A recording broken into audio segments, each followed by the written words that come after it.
If you wanna stay with me, if you wanna try, maybe you could be with me, but only for the night.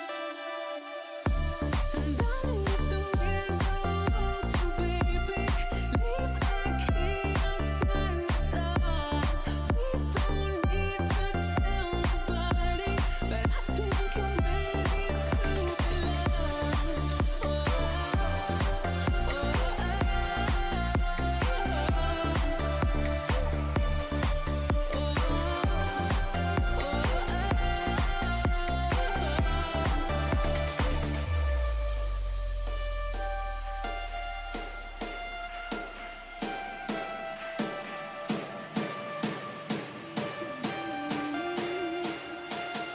Only for the night.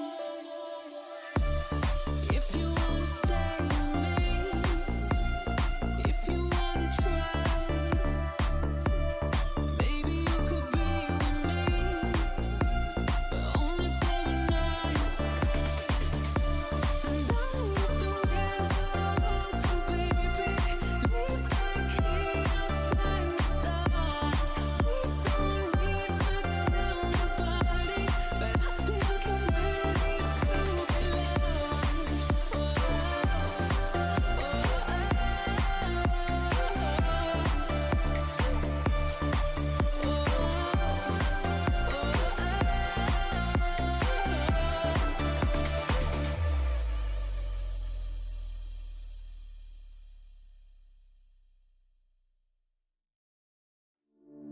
You know it, don't know it, you know it, for someday. You know it, don't know it, you know it, for someday. You know it, don't know it, you know it, for someday. You know it, don't know it, you know it, for someday. You know it, don't know it, you know it, for some.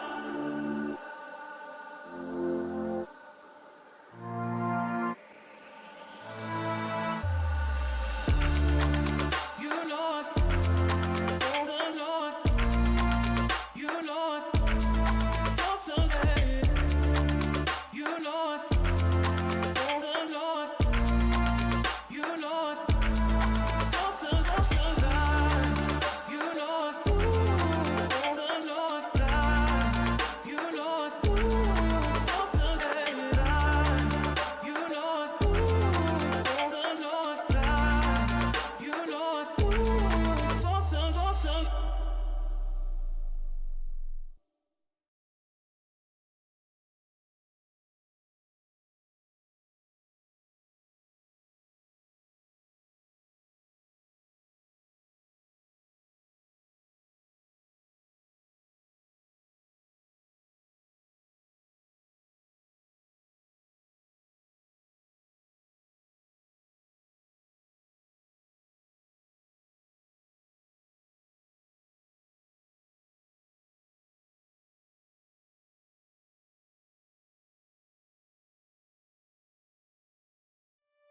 If you wanna stay with me, if you wanna try, maybe you could be with me, but only for the night.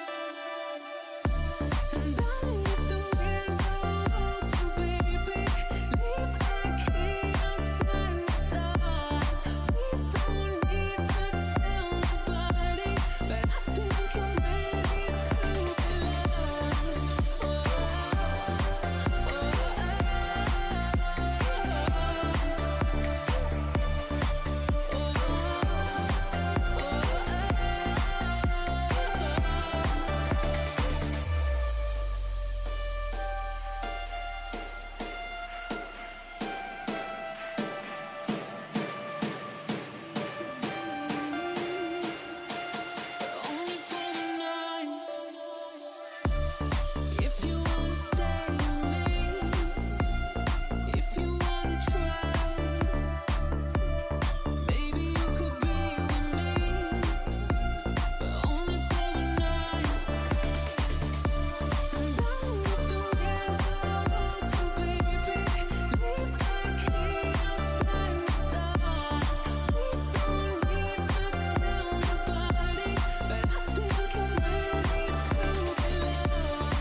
Lord, the Lord, you Lord, for someday, you Lord, the Lord, you Lord, for someday, you Lord, the Lord.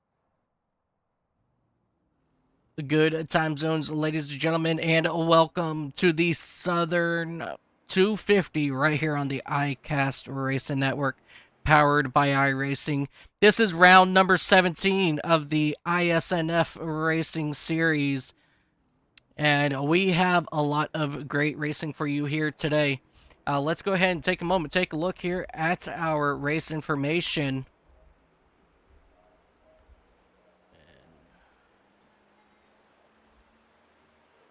Great, why are you not showing? I apologize, guys. Give me one moment here.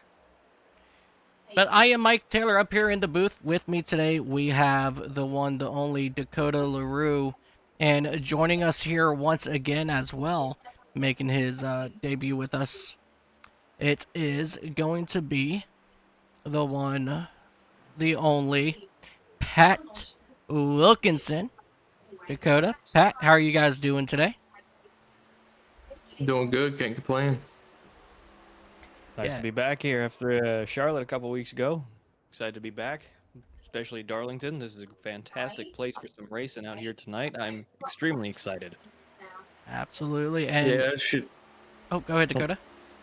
make for an interesting race, especially with the weather. It's a light race tonight, I believe, and it's gonna be interesting watching these drivers fight for grip on this tight of a track. Yeah, definitely.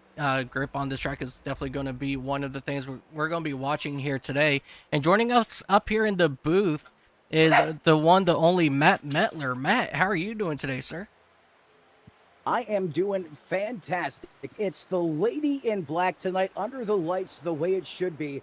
This track is an historic icon for NASCAR.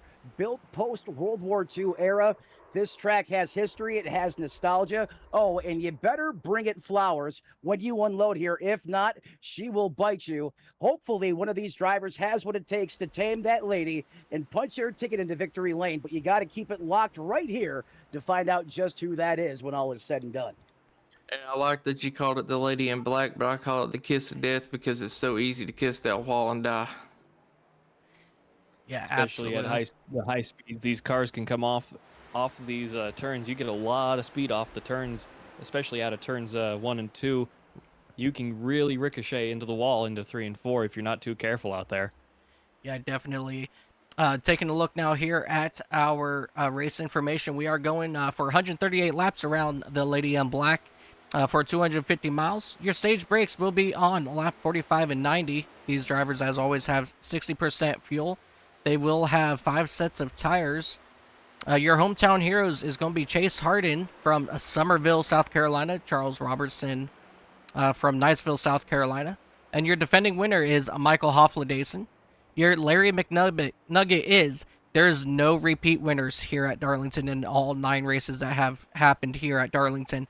So will one of these drivers be able to break through and become 2 times winners, or will we once again have a brand new winner here at Darlington?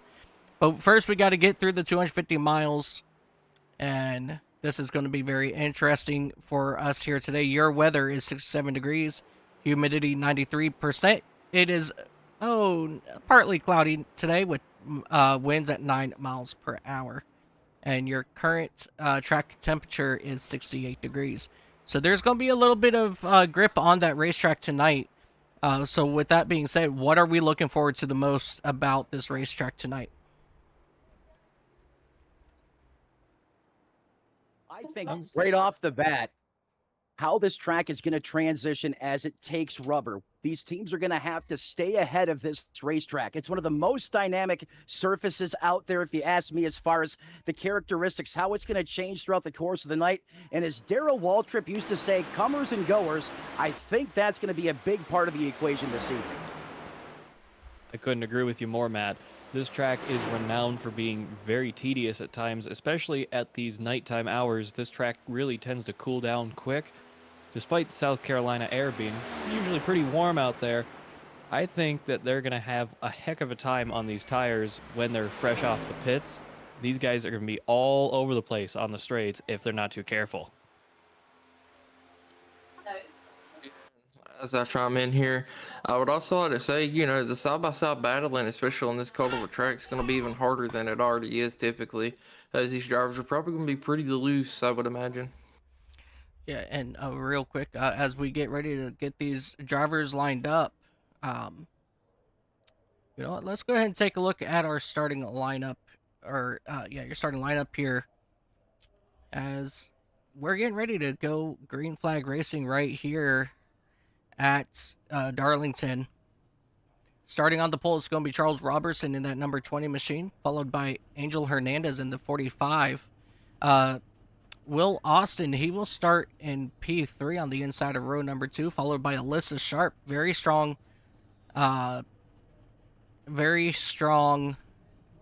starting spot there for Alyssa. Blake Hewlett, or how you say it? Hewlett in the number 13 with Hewlett, I would believe. Hewlett. Hewlett. And then Fabrico Lamana will be to his outside. Starting 7th is Joey Maines. 8th, Isaac Wilson. Cody Meadows in that number 21 machine. He will be on the inside. And to his outside is going to be Isaac Wilson. I'm sorry. I jumped a row. 9th is Cody Meadows. To his outside is Chris Otto in the number starting 10th. Starting 11th is number 77 of Craig Lautenslager. Jeff Weimer in the number 60 machine in the 12th starting spot. Gabe Ledger, Zach Phillips, 13th and 14th. 15th is going to be Christian Delgado and Steven Sire. Martin Roberg and Dylan Lansdale will round out 17 and 18. 19th is going to be Chris Bishop. 20th, Christopher Walker. Parker Strand is going to be starting 21st. 22nd is going to be Scott Trusty. Larry Fairman in that number 34 will be starting 23rd, and John Hopley in the number 4 will be starting 24th. 25th is going to be Danny Solo and Michael Hofflidason to his outside. Kyle Benson and Mark Gonzalez, they will share row number 14. Row 15 is going to be David Justin and Eugene Thorne in that number 22. Matt Metler in the number 66. He'll be starting 31st with Devin Trusty to his outside. Chris Van Master and Mike Iskandar will be 33rd, 34th. 35th is going to be Rhea Ferris in the number 36.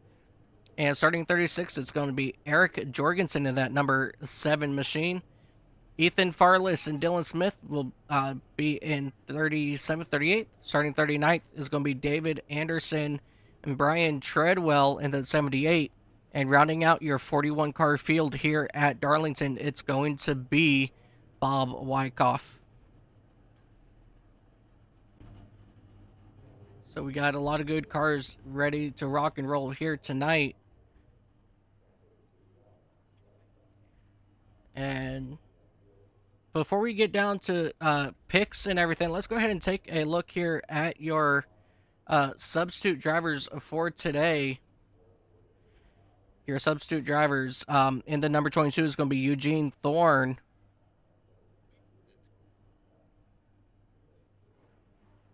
And in the 23, it's going to be Martin Roberg for Josh Grosso.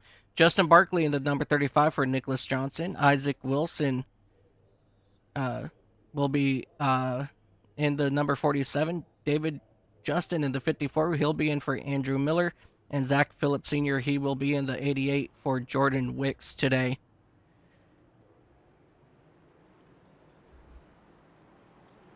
And Rhea's top 5 picks of the day. Well, let's make that a little bit bigger for you guys at home to see. It's Michael Hofflidason in that number 16, Mark Gonzalez, Nicholas Johnson, Joey Maines, Charles Roberson, and Eugene Thorne is your dark horse for today. All right, so who are you guys going to keep your eyes on for tonight's race? Well, I'm definitely going to keep my eye on the 91 behind me for all the wrong reasons. He just put it face first in the fence right off the roll there. That's a bit troubling given what this racetrack could possibly have in store for us this evening. Just like that, right off the bat. That yeah, trouble can strike at any point in time. Dakota LaRue, who's your pick as we're getting ready to go green? I'm gonna go with that 10 car, Daniel Solo. He's been doing really good the past few weeks, and I think if he could keep his nose clean, he'll come out with the win. Yeah, Danny Solo, definitely a really good pick there. As we are now green flag racing right here at Darlington for the Southern 250, as Will Austin and Angel Hernandez will drag race down the back straightaway, and we will go under caution just like that. As we have drivers have issues near the back. That number 62 machine, he is spun around. Oh, he's 6 drivers involved in that incident there. yeah, the 62 machine not happy with that number 99 of David Anderson, it looks like. And Eric Jorgensen involved as well. Let's go ahead and go back, take a look, and see what happened. Oh, there was multiple incidences. Interesting. All right. Yeah, so we're going to take a look here at the 99. See what happened with him. Oh, that's just very unfortunate there for that number 99 machine. He was just staying out of everybody's way, and as you see there, the 62 machine really upset with the 99 over that issue, which is absolutely heartbreaking. But everything happened actually up in front of those drivers. Yeah, I believe it started with Michael Hoffadason. Yeah, Michael Hoffadason in that number 16 machine. Let's take a look here, see what happened. It looks like he spun his tires, and he just got around, and everybody else was just along for the ride. So definitely Very, very unfortunate for some of these drivers, especially this to be the first lap of the race. You definitely don't want to be seeing that.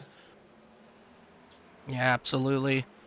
As you see the 16 there, and then the one, he gets punted, and the 22 facing the wall. The 7 gets tagged by the 62. Just definitely a very unfortunate situation there, and Bob Wyckoff, he just jumped over to the pits for some reason.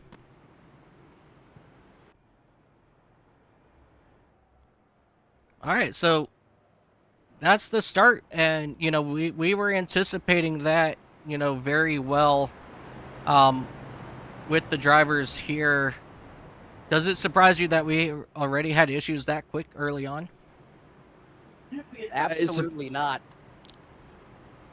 I mean, it kind of surprised me that all started with someone spinning out on the restart, but I was expecting to at least make it a 1 and 2 before there was an issue. But I got a feeling these drivers will get it together, and we'll have some green flag racing before too long. I can kind of agree, though, with Matt Mettler here. Sometimes this track just gets really loose, especially these cars. You're trying to wrangle, what are these cars now, horsepower-wise? 7, 8, 9, 1,000 horsepower. You're trying to do these smaller racetracks on concrete surfaces for the most part, and these cars just have no grip. The tires aren't really designed for lower speed courses like this, and you're trying to wrangle 1,000 horsepower, roughly, around these smaller tracks, tight turns, and everything else. You just got, if you start spinning the tires out, you got nothing after that. So you're on your own. You're along for the ride. Yeah, I agree with you there, but I do believe these cars only have about 650 horsepower at the moment. I don't think they have updated them to the higher horsepower for the smaller tracks yet. Then that would be my mistake, and I apologize. But point still But stands. same These principle. cars don't have a lot of weight, especially now that they're all carbon fiber. As we come back to the restart zone, and we are green flag once again here at Darlington. Yeah, I still what a think that start these for cars Will. can Go be ahead, very sorry. light, with their very lightweight bodies now, can be very loose at these shorter tracks because you don't have enough distance and speed to really get them to where they need to be. Oh, yeah, I can agree Pickles. with that. Oh. Oh, there's a big one in the back of the field. Multiple cars in 2 different incidents there. They're still crashing on the backstretch. Bob Wyckoff still involved. Oh, who do we got here? The 41 of Parker Stranded. He's involved. The 66 of Matt Metler. He's involved in this one.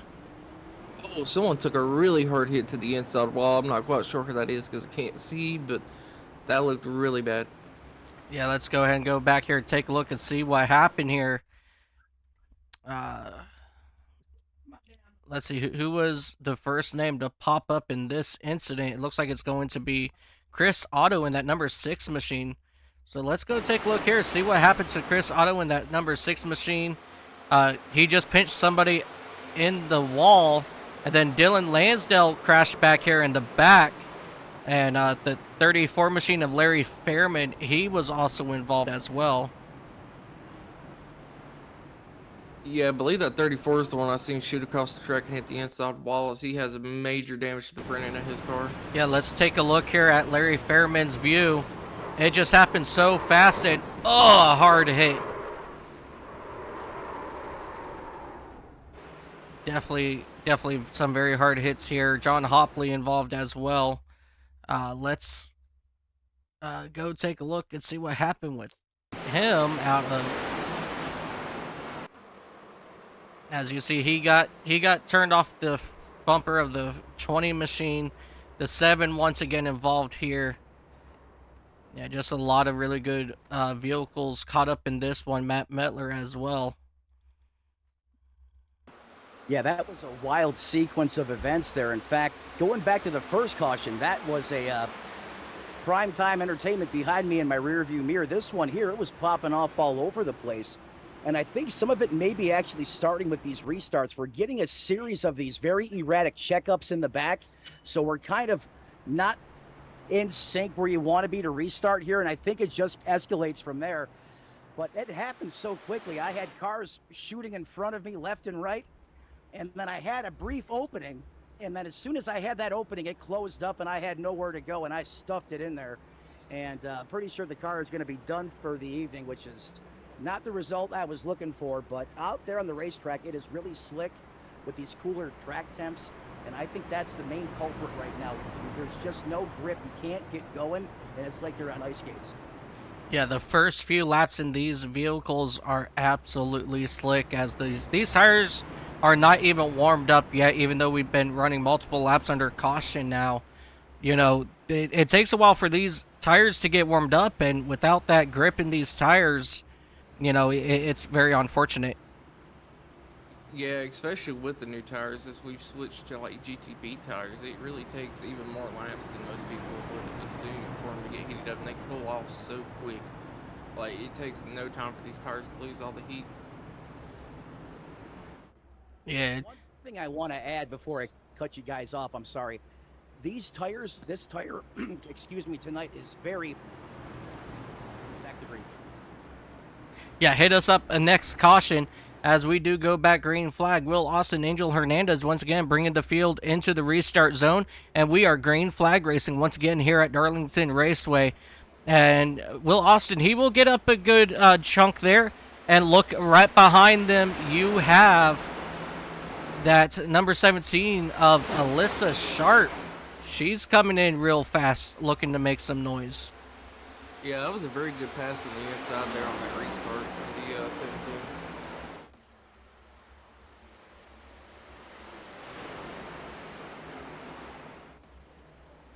As you're seeing these drivers start to single file out almost completely through the field to try to get a few laps in here, as I think they're starting to realize that side-by-side action just isn't going to work out this early in the race. Yeah, and as you heard there, these cars are still bouncing off the wall. If a single car escapes this track, you know, without much damage, as we had one car pound the outside wall, looks like that's going to be... there he is. There he is, that 78 machine of Brian Treadwell. He's got some serious, probably some tire issue at the moment after pounding the outside wall coming out of turn number 2. You know, these drivers got to be really careful with that, because they don't want, you know, to have a lot of issues with their body damage. So that's something that these drivers are going to have to watch out for. Yeah, not even just body damage. You know, getting into the wall like that, it's real easy to mess up your right front tire and bend something in there and making it even harder for you to turn.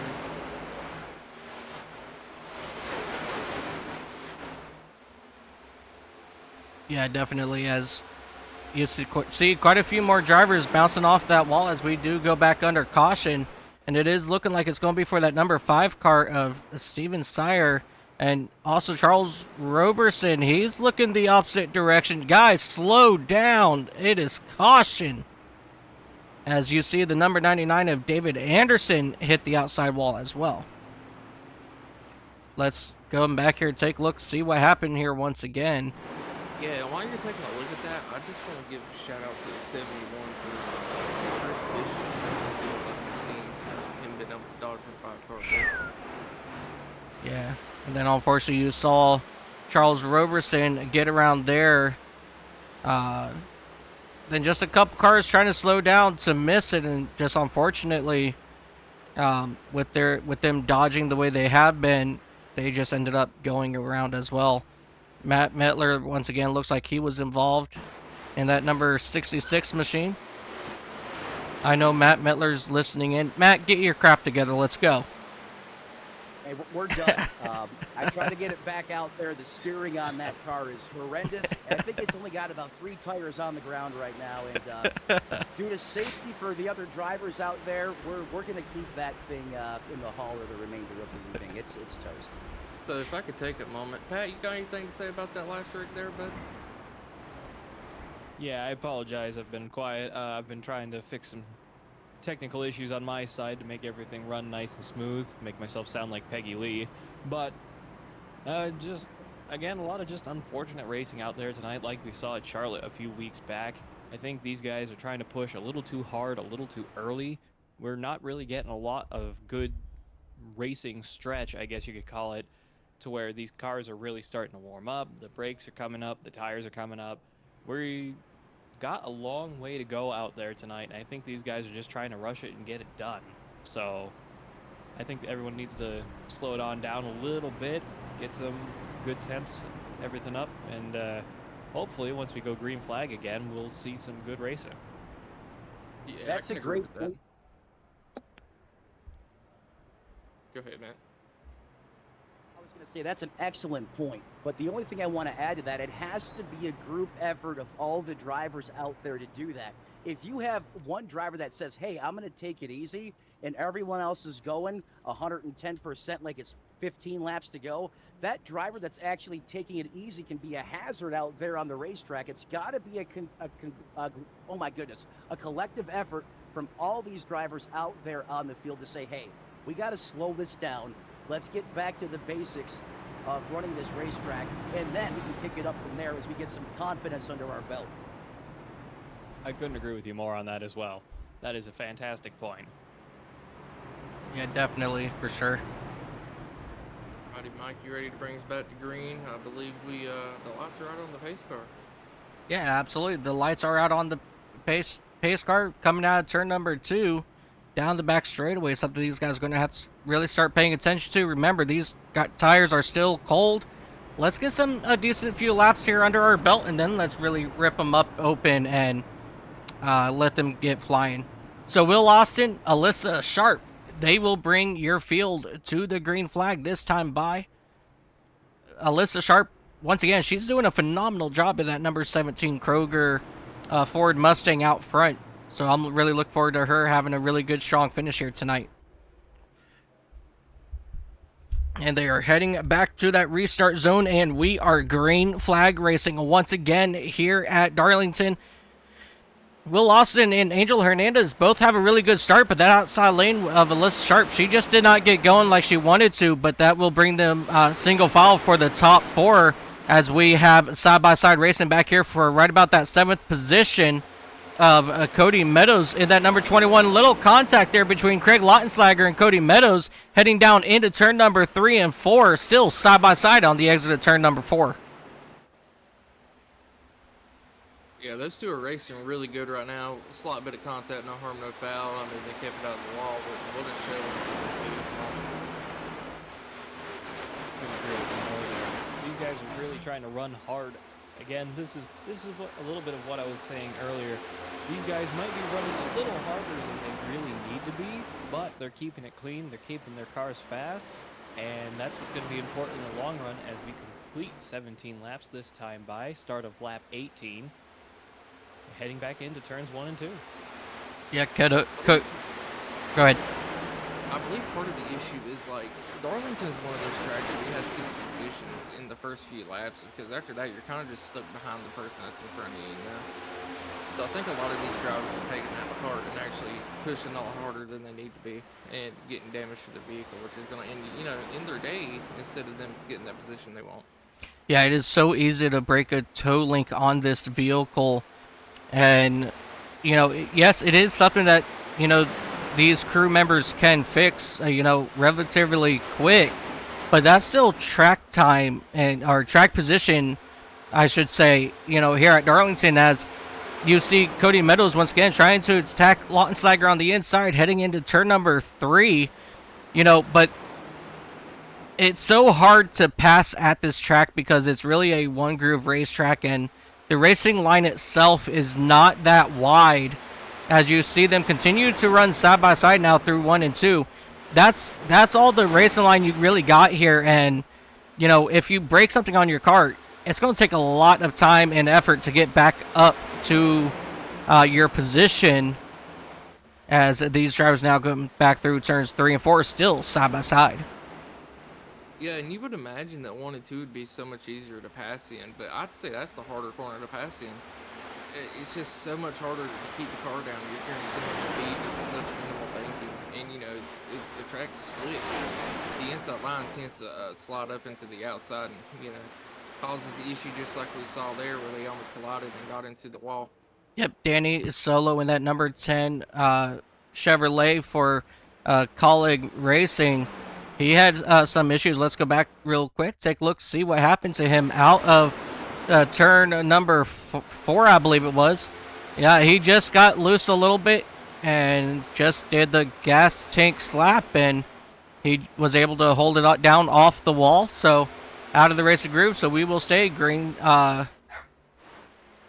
flag. But now we've got trouble here on the front stretch once again. Charles Roberson in that number 20 machine, and the number 99 of David Anderson also having troubles here, as you see more drivers go around these guys. Let's go back, take a look, see what happened between these two drivers just coming out of turn 4 as well. It looks like the 20 just got turned off of the front bumper of somebody's car. Let's go back here, take a look, see if that's exactly what happened. He got into the wall, which slowed him up a little bit, and the car behind him just had absolutely nowhere to go, which caused him to come down into the 99.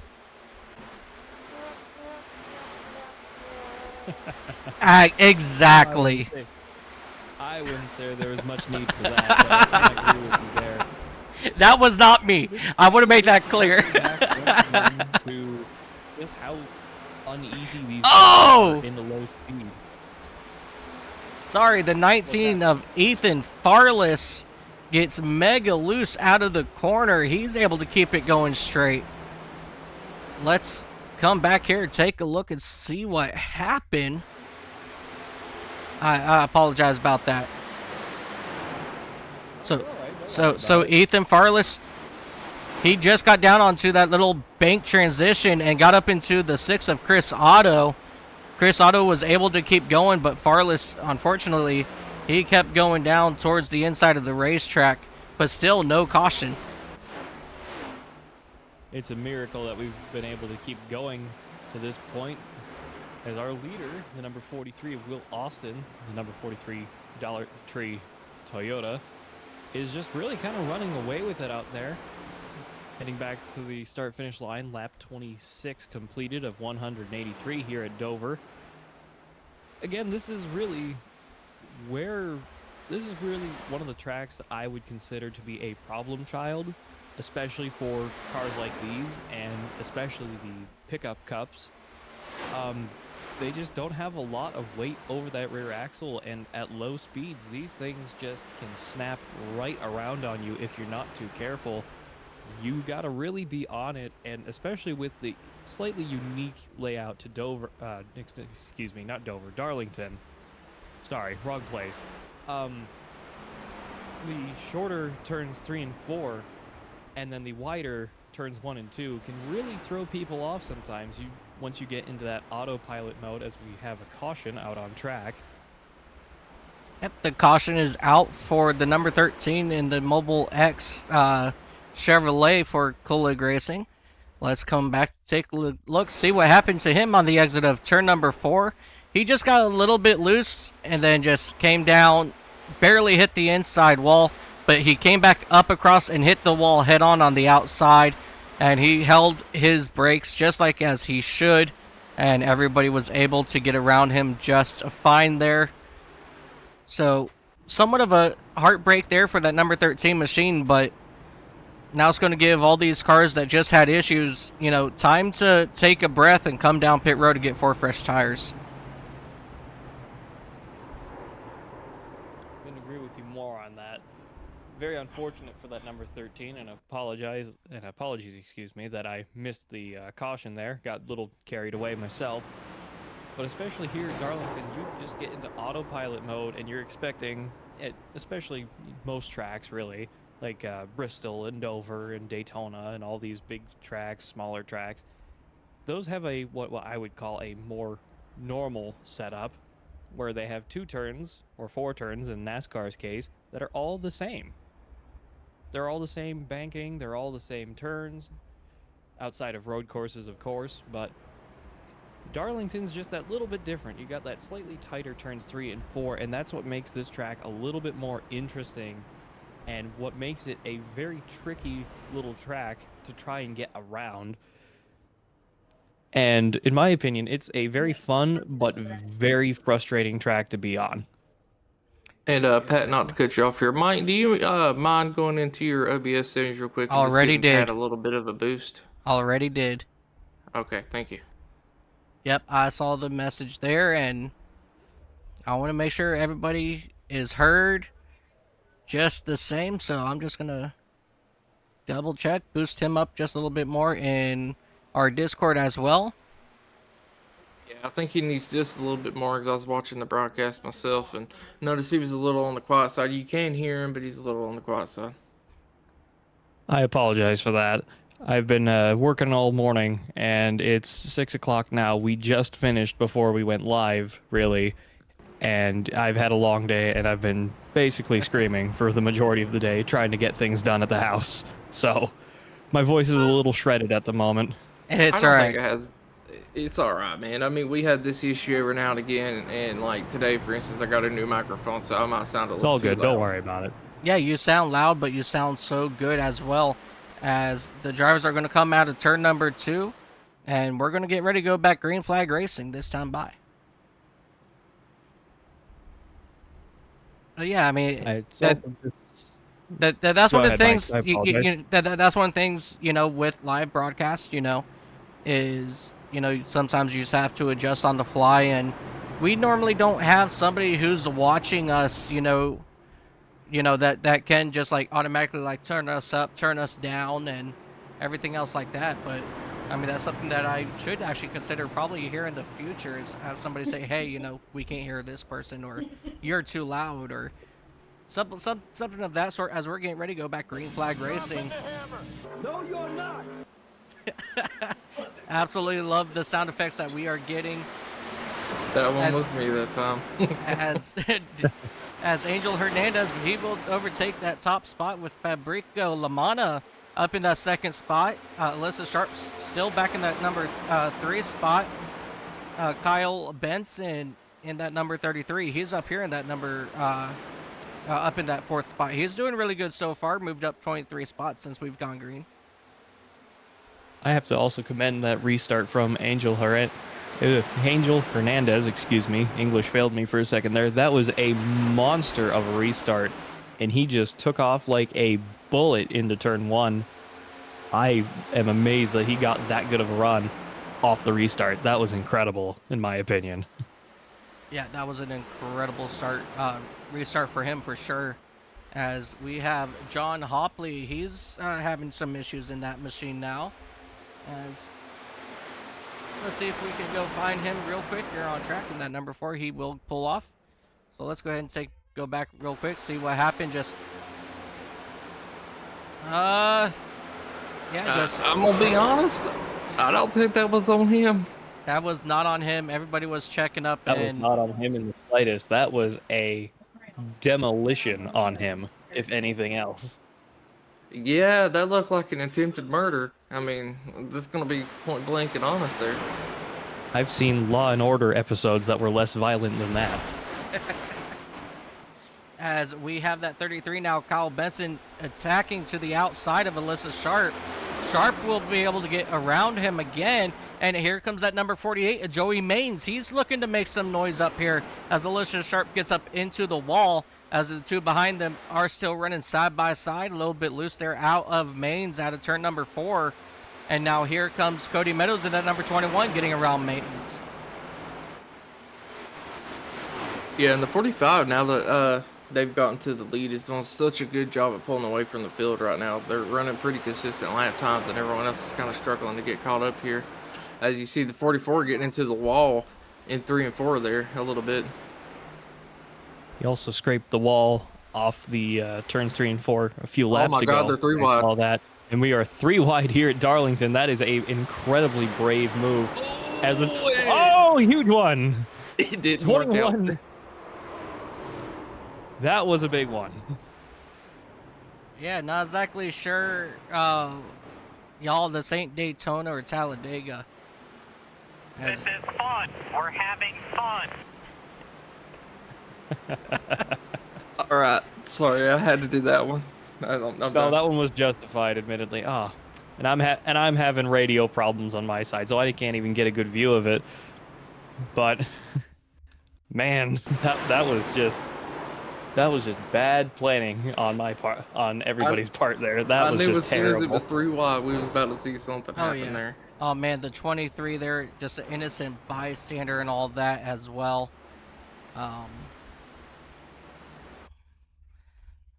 Yeah, the 23 of Martin Roberg, he tried to back it down. He did everything right. He went down with everybody else, and that 21 machine just unfortunately came back down across the track in front of him. But yeah, let's do the view that I really don't like to show. But this is going to just give us just such a better idea of what happened here. Whoop. Let's try that again.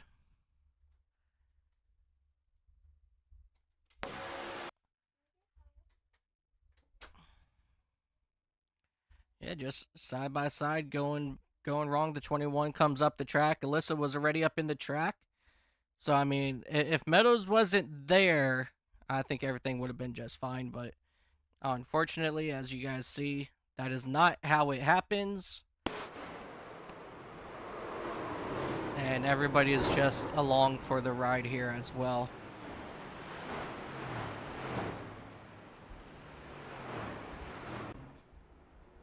I mean, this is another thing with me personally and the short track racing in these big cars. A lot of these short tracks, yes, Darlington is really more of an exception to that with how wide it is, but a lot of these short tracks, you really shouldn't be running 3 wide here. A lot of these tracks are just too small to be trying to make that much room happen on, and especially with these tight banking and tight turns that you have here at Darlington, 3 wide is just an absolute suicide to try and go into turn 1 like that, and you're doing, assumedly, about 140 miles an hour.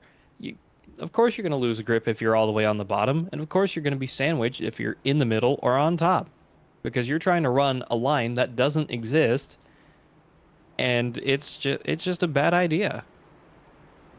Sometimes, yeah, you make poor choices, and then unfortunately that's what tends to really take a number on your race, but you know, sometimes you need a reminder of, oh hey, that's why we don't do that. I agree. So I got a request on the soundboard, but I don't have it. It's the hit the pace car. and they're gonna ask why. It's because you didn't hit every damn thing else out there. I want you to be perfect. Oh man, that's great. That is fantastic. I mean, I don't have the sound clip for it, but I got it memorized, so we're good. Find it for you. I will find it. Hang on. I have the power of the internet at my thumbs. I do got one for whenever we go green here, if I can find it. All right, y'all ready? Oh Lord, here we go. Here we go, green flag, biggity, biggity, biggity. Let's go racing, boys! Oh, I couldn't have timed that any better as we Oh, had the 12 car trouble! going around. Oh boy. Ooh. A parking lot on the front straightaway. We're talking once again. What happened there? The 12 car must have just spun some tires. I'm not real sure. I looked away, looked back, and he was backwards. Yeah, not exactly sure. Let's come back here once again. Take a look here. The 12 car there starting on the outside of that fourth spot. Let's take a look here. As they come to the restart zone, let's get a higher up look at this. As it looks like... So the 44 does not go, which causes the 12 of Delgado to get into the back end of him and jumps his car sideways. The 60 comes down off the front bumper of the 42, and everybody scrambling and just absolutely nowhere to go for Hoffledason in that number 16 machine. The 54 gets around. Just a lot of good drivers involved in this one. The 8 car up against the wall, as well as Scott Trusty. Just a lot of really good race cars involved in this one here once again. Yeah, it looks like a lot of people are going to be bringing it down pissed this time. Once again, this is... I believe we're 10 laps to the stage. Less than 10 laps to the stage this time by. Lap 43, I believe, at the start of the next lap. And again, we've seen a lot of fantastic cars out here that are all completely torn to pieces for a lot of just very unfortunate events out there. And should the 44 have gone? Yeah, probably maybe a little bit sooner. But I would, in terms of not looking to put blame on, but I think for the person that would have made the biggest mistake there would have been the 12, trying to push that hard on a restart when very clearly the 44 had no intention of going. Yeah, but in the moment, sometimes it is a little hard to judge. You know, you try to get a little run and you realize, oh, they're not going. And it does happen. But I do see your point of view from there as well. And again, this is not, oh, he was trying to jump the start or any of that stuff. You know, you're trying to get back going, green flag. You're trying to keep that intensity up. You're trying to get stage points going here. And you're trying to jump that start and push the car in front of you, in this case, to hopefully beat the currently kind of running away with it, the number 45, Angel Hernandez in this case, because he's been absolutely on fire every restart so far. And it's just, we got a lot of racing left, and half the field is a lap down. Oh, yeah. I mean, I 100% agree with you. But, like, just in their defense a little bit, I'm not saying you're putting blame or anything, but, like, whenever I'm in that fourth spot, I don't even look at the person ahead of me. I look at the leader. And as soon as I see them, you know, start going, I'm on the gas in most cases. And sometimes it comes back to bite you, you know, just like there. He got into the back bumper of the 44 and just looped it around. I mean, it does happen. It's just very unfortunate that it did happen right there. As you got to kind of have really quick eyes whenever you're doing stuff like that. And I couldn't agree more with you. And I appreciate that point of view as well. As we come back around, start of lap 44, the number 13 of Blake Hewlett leading the way as we come to the restart zone. And we go green flag once again here at Darlington. 13 with a great start, 21 right alongside him as they come into turns 1 and 2. Yeah, that's the best restart I've seen on the outside myself personally, is the 21's actually going to be able to get to the lead there. Sorry about cutting you off. No, that's perfectly fine. That was a monster restart from the 21. That was a really good one alongside Angel Hernandez, keeping his third place. Moving up to second on the bottom line there as we come through turns 3 and 4. 13 falling back 1 place, making way for Angel Hernandez as we come back around for lap 45 of 183 here at Darlington. So, Mike, how you feeling about the race so far as we are getting ready to become, we're closing in on the stage here. Yeah, the very first stage break is going to be over here on lap 45, so probably this time by, unless they already called it this last caution. But if it's going to be going yellow, it should be going yellow here in just a moment out of turn number 4, as we see one car up in the wall here once again. But all around, once these guys start, getting together and really focusing on getting these tires warmed up, that's when I think we're going to see a lot of really good racing start to happen. Hey, sir, I do have a request. There's your favorite word that I've not heard a lot today. I need you to say it a couple times. I'm kind of fiending a little bit. You have a request. Yeah, I need you to say that word you like to say a lot. I haven't heard it today. All right, so at lap 40, that was their stage rule. So the stage rule is if they are 5 laps before and they do get a caution, that will be the stage break. So that last caution was the stage break, and that number 47 of Isaac Wilson just had issues. Let's go back, take a look, see what happened with him.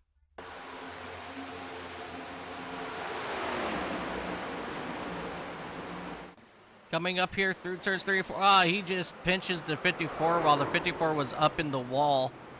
And they will come down out of 3 and 4, down towards the inside wall, and that will bring out your caution. Fantastic job by the rest of the field, though. I will say that much. Absolutely great job for all them guys to get around that. You're trying to slow these lead sleds down through turns 3 and 4, where there's already very little grip to begin with. That was a fantastic job at trying to avoid that wreck, and I will give them that. That was another really great job out there tonight. Absolutely, really good driving for a lot of those drivers out there. Sometimes it's the little things that count on the racetrack. They tend to add up towards the end. That they do, for sure.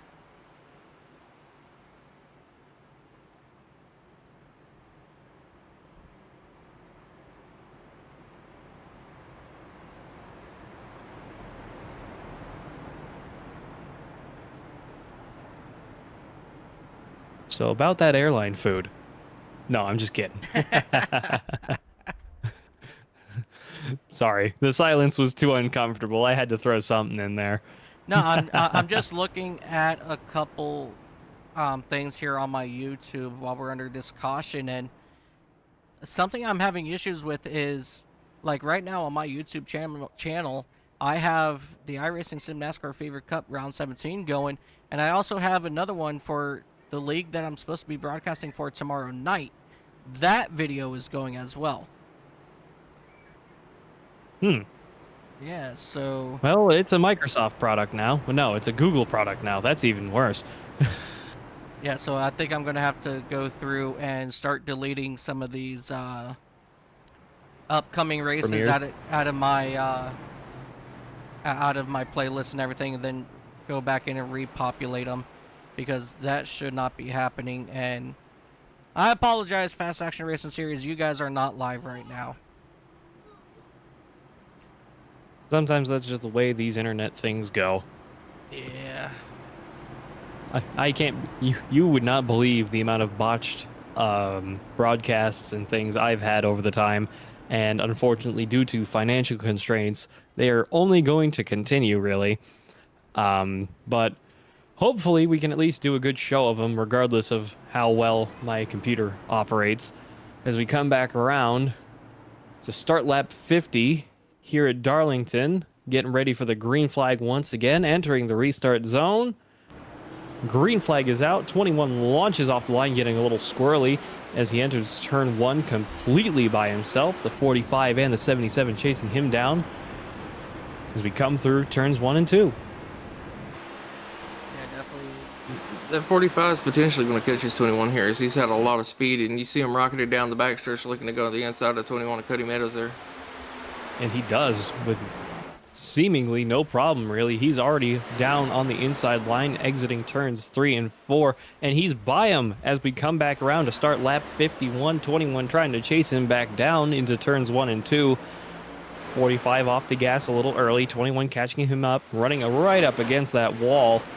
Huge moves from both of these drivers as the 77's trying to keep himself in the mix as we come back through turns 3 and 4, heading back through into the restart zone, completing lap 51 of 183. Yeah, that number 77 there of Craig Lautenslager. He has moved up 8 spots since we went green flag racing, and he's been doing pretty good at keeping that gold machine up in the top 5 for a majority of this race. So I'm really glad to see Craig Lautenslager doing a fantastic job in that number 77 machine.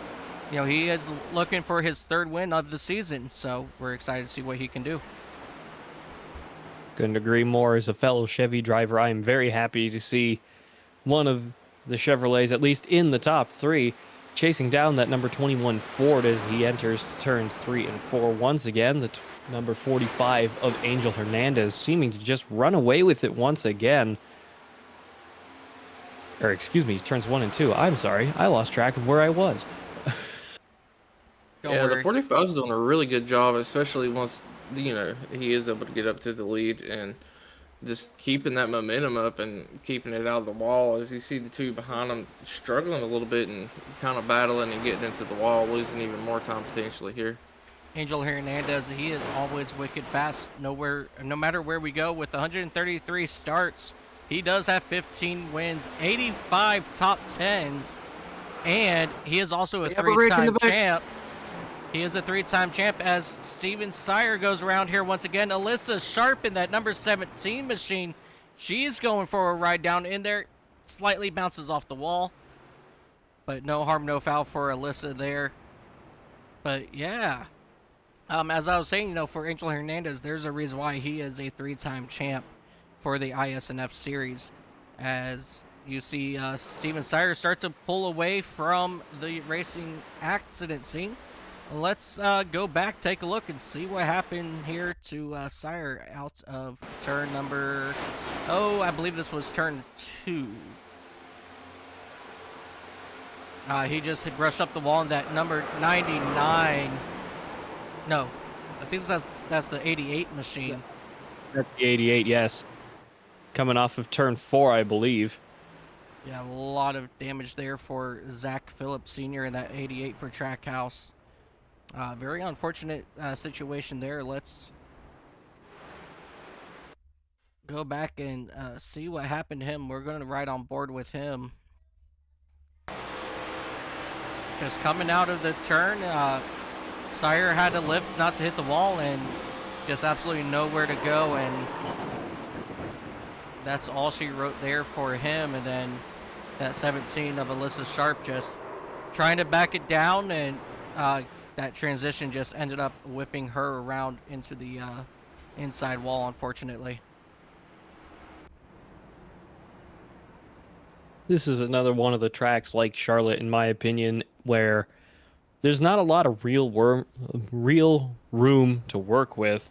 And if you're not really watching out for it, and of course, I'm not saying that the person who hit Alyssa had any real idea of what was going on up ahead of her, but it's just the way it goes. Sometimes, you know, car checks up in front of you, you got no reaction time, and you can't avoid because you're already up against the wall, and if you slide down towards the bottom, you're going to be taking them out. Sometimes these tracks are a real key factor to how your driving style can really affect these races, and especially at shorter tracks like here and Bristol and Dover and such. These cars at these tracks, as I've said multiple times now, are a real mongrel. You're trying to wrestle these things, you're trying to get them slowed down, everything's cooling down as you're on the front and the back stretch, and you got to be ready to lock up wheels. You got to be ready to shift up, shift down. You have to be thinking about this all the time, and it can be a lot after a while. Yeah, absolutely. It's a lot of the one of the biggest things, with Darlington is everything happens so quick here. You know, we call Dover, Bristol on steroids, but this is like this is kind of I feel like it's kind of like Dover on steroids because everything just happens so fast at these tracks. And, you don't really have that much time to react, unless if you're, good 20 car lengths back. Couldn't agree with you more there. Apologies. I'm looking at some other things at the moment as we are coming off turns 3 and 4. Pace car is off. Start of lap 58 into the restart zone as we go green flag once again. Another huge start from that 45 on the inside, but he's being matched pretty nicely with the 21 as the 41 slides up to the outside line, blocking him off into turns 1 and 2. Coming off turn 2 down towards the backstretch, the 45, 21, and the 17 trying to chase each other down back for that lead position into turns 3 and 4 as we get really going under green flag once again. Yeah, that 45 of Angel Hernandez once again pulling out way out front in front of the rest of the field here. Right now it's the Angel Hernandez show, and that's the way he's hoping to keep it for the remainder of this race.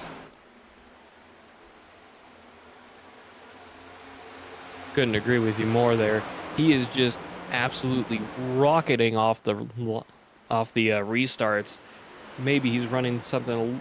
I know this is a fixed league setup, but I think you can adjust some of the tire pressures and things a little bit, if I'm not mistaken, with fixed setups. With fixed setups, you can adjust your steering offset, your steering ratio, your brake bias, and brake master cylinders. And I believe that's it. You can't mess with no like springs or tire pressures, unfortunately. Yeah, the biggest Then thing. my mistake on that, and I apologize for that. I thought you could mess with the tire pressures just a little bit, but evidently I'm wrong once again. Well, the thing with Probably going to be for a long time, but oh well. the biggest thing, with these fixed setups that you can change is that brake bias. You can move your brake bias forward and backwards, and that will actually somewhat change, if your car gets a little bit loose under braking or not. And if you're able to get it just right to where your car rotates just enough under braking, you can tap the brake in the middle of the corner to help rotation of that car. So it's a fine-tuned balance, and I think that's something that Angel Hernandez might have been able to find. I could be wrong. They might have it set up different for this league. I'm not 100% sure. That is also very possible, but then again, having only raced that one time at Talladega and having not actually completed that race, I couldn't begin to tell you. So here we are anyway. I'm having fun. We're having a good time up here in the booth, and we've got 63 laps this time by completed out of 183 here at Darlington, and I'm having a blast with you boys up here. I got to tell you that much. Yeah, I appreciate you taking time to pop up in here, man. It's kind of cool having 3, even 4, as Matt had to leave a little early and go into work as he got called in. By the way, Matt said thank you for letting him hop in here for a little bit. He appreciated it. Absolutely. As I say this, as I do this broadcast, if you're racing in the race and you want to come up here and you want to say something, don't be afraid to jump in. As we see Isaac Wilson having issues coming out of turn number 4. We'll go back, take a quick look and see what happened here to Isaac Wilson. Out of turn number 4, he just got on the inside. Somebody just lost it getting out of the corner. Really good job at buckling it down, not hit anybody or hit that Yeah, it inside kind of wall. looked like he had a little air pushed on his back bumper there, and it just caused him to get loose as he already had damage. Yeah, absolutely. So as I was starting to state, if anybody that's racing wants to come up here and, jump in, say hi, give a shout out, please, more than welcome. Just jump in. We'll know that you've come in, and we'll say hey to you, see what's up. Let you do your little shout out that you want to do, or if you want to hang out with us up here in the booth the rest of the day, come on out. The more people we have up here, the more entertaining it is, not only for us but for you guys at home.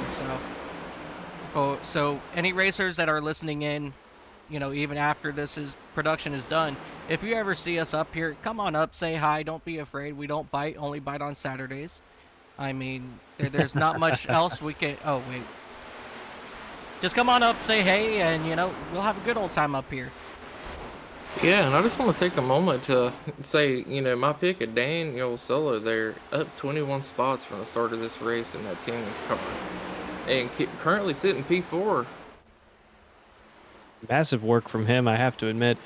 It is also just coming to my own realization now that you say that, I never actually picked before we went green flag racing. And considering we're, well, not even halfway, but considering the fact that, here we are now, I don't even really think I have a pick. All of these guys, especially that are still on the lead lap, numbers, from Angel Hernandez down to Isaac Wilson, the number 47 down in 20th place. All these guys have been really good out there tonight, all things considered. Sure, some bad luck's happened to these guys out there, but it's also Darlington. There's plenty of racing left as we can start lap 69 of 183, and we're having a good old time out here. And speaking of what Mike was just talking about a moment ago, we have the 7 of Eric in the booth with us at the moment. How you doing, Eric?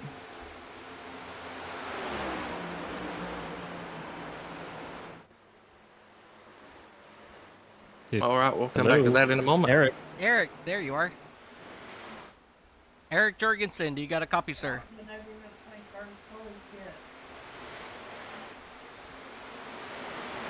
I believe he's having radio issues at the moment, so we'll let him sit there, and if he speaks to us, or if he comes alive as Halloween was a few weeks ago, so we'll make that joke now, because I wasn't here for the broadcast just before Halloween, or just after Halloween, whenever it was. I can't even remember anymore.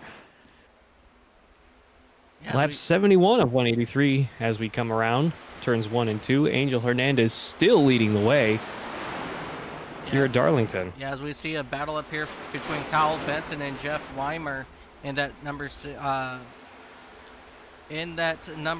machine. These two drivers having a really good day out here so far. Running 4th and 5th respectively. Jeff Weimer, he really needed a good strong finish this season, and it looks like so far this could possibly be his day. As we're looking at Kyle Benson now, he's on the attack of Cody Meadows in that number 21. I think a little bit of every... Oop. Go ahead, Dakota. I believe I gave Danny a little bit of commentator's curses after I said something about him running P4. He dropped back to B7. Unfortunately, that's just the way it goes, and, tires wear out quick here. That's one of the big things about Darlington being, I believe it's a concrete and asphalt mix, kind of. So you're trying to run these cars really hard around surfaces that are really kind of slick to begin with, as the 44 scrapes up into the wall a little bit, coming through turns 1 and 2.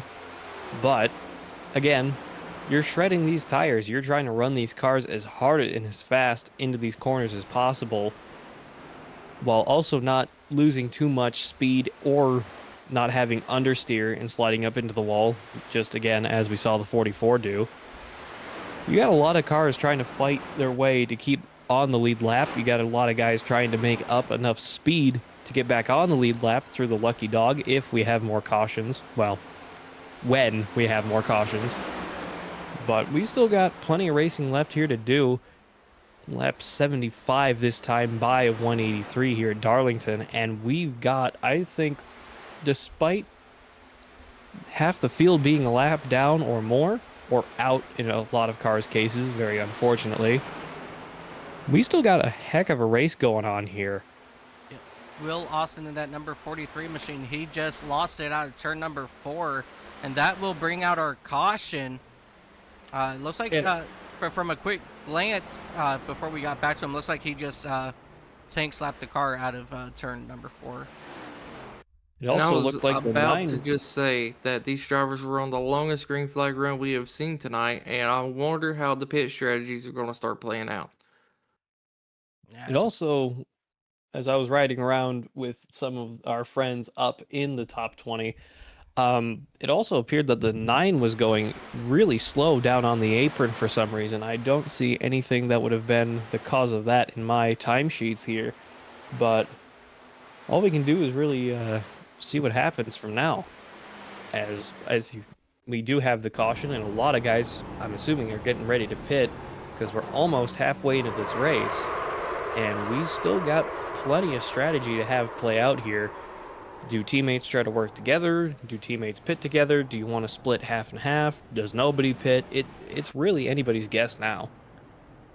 yeah, for sure. Yeah, if I'm these drivers, I'm coming down and getting 4 fresh stickers any chance I get, unless it's getting really close to the stage. And, you know, we still got a long ways to go. So, you know, coming down and getting fresh stickers might not be, you know, a bad idea. No, I agree with you. Absolutely. Especially here. Especially with that being the longest green flag run, you know, it's a good chance to kind of come in and see how your tire temps and stuff are doing as well, even if you don't take tires. I'm sorry, Mike. Were you saying something before? I apologize if I cut you off there. Oh, I don't even remember now. Thanks. You're welcome. I feel so appreciated here. Like, man, I'm so happy. Damn Joking, it, you of course. You should.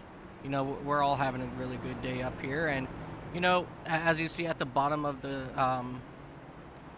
screen there of everybody who's coming down getting tires. We have some drivers that are sticking around in the pits, in their pit box for over a minute. So that's something that we're going to keep an eye on there as well. He didn't bump you, he didn't nudge you. While we're under caution here still, let's see if we can get Eric on the mic. Eric, you got a copy with us, or what's going on here? It's all right, Dakota, not a problem. Eric, you got a radio on, or? I think Eric just hopped in here to hear the broadcast live. That way, you know, he don't have to wait for it to catch up on the YouTube. That is also fair. So we'll let him just chill out in here. And again, if he wants to talk to us or if he just wants to listen, that's fantastic as well. As the lights on the pace car are off, we're coming through turns 1 and 2. Grid is reformatting themselves. Once again, Angel Hernandez is leading the way in the number 45 Toyota Camry. Alongside him, Craig Lautenschlager in the number 77. Once again, we got 2 of the fastest cars out here tonight on the P1 and 2 positions, and we got a good race left to go. Well, we had Delgado up here. Delgado? I'm He kind of vanished. wondering if we're getting told to do some interviews at the moment, Loki. Yeah, that's what I think so too. But Christian Delgado quickly jumped out, which is all right. You know, we are getting ready to go back green flag racing here, as we have trouble in the back. The 47 machine is around. That'd be Isaac. And Angel Doesn't Hernandez appear to have rocketed a start there yet. as well. Isaac Wilson appears to be the one that has wrecked, number 47. Yeah, caution does knock him out, but let's go ahead and go back real quick. Let's take a quick look at see what happened with Isaac there on this restart.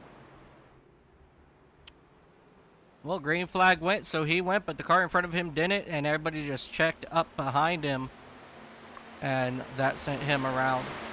So very unfortunate situation there for that number 47 machine once again. As we jump back up here with our race leaders, things are starting to, a couple cars hit the wall pretty hard back there, including Devin Trusty in that number 91 machine.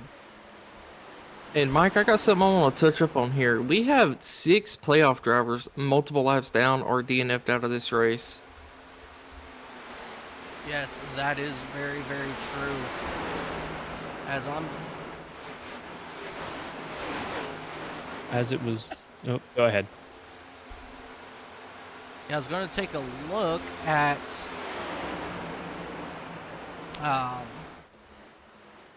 was going to look up at our ticker to see what drivers are in the playoff, but my colors went away on that for some odd reason.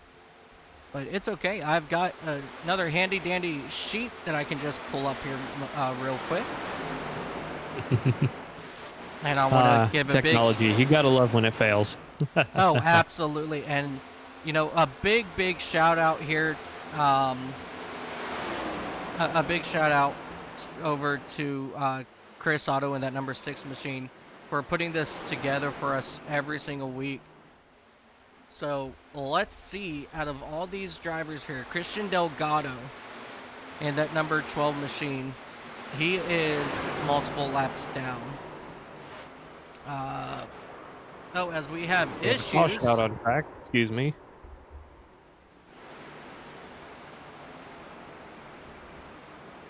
Devin Trusty has crashed. Yeah, we were actually looking at him when that was happening. So good camera placement while I was looking for that information. But let's go back here and take a look, see what happened down the front straightaway. It looks like he went to try to fill a spot that wasn't there.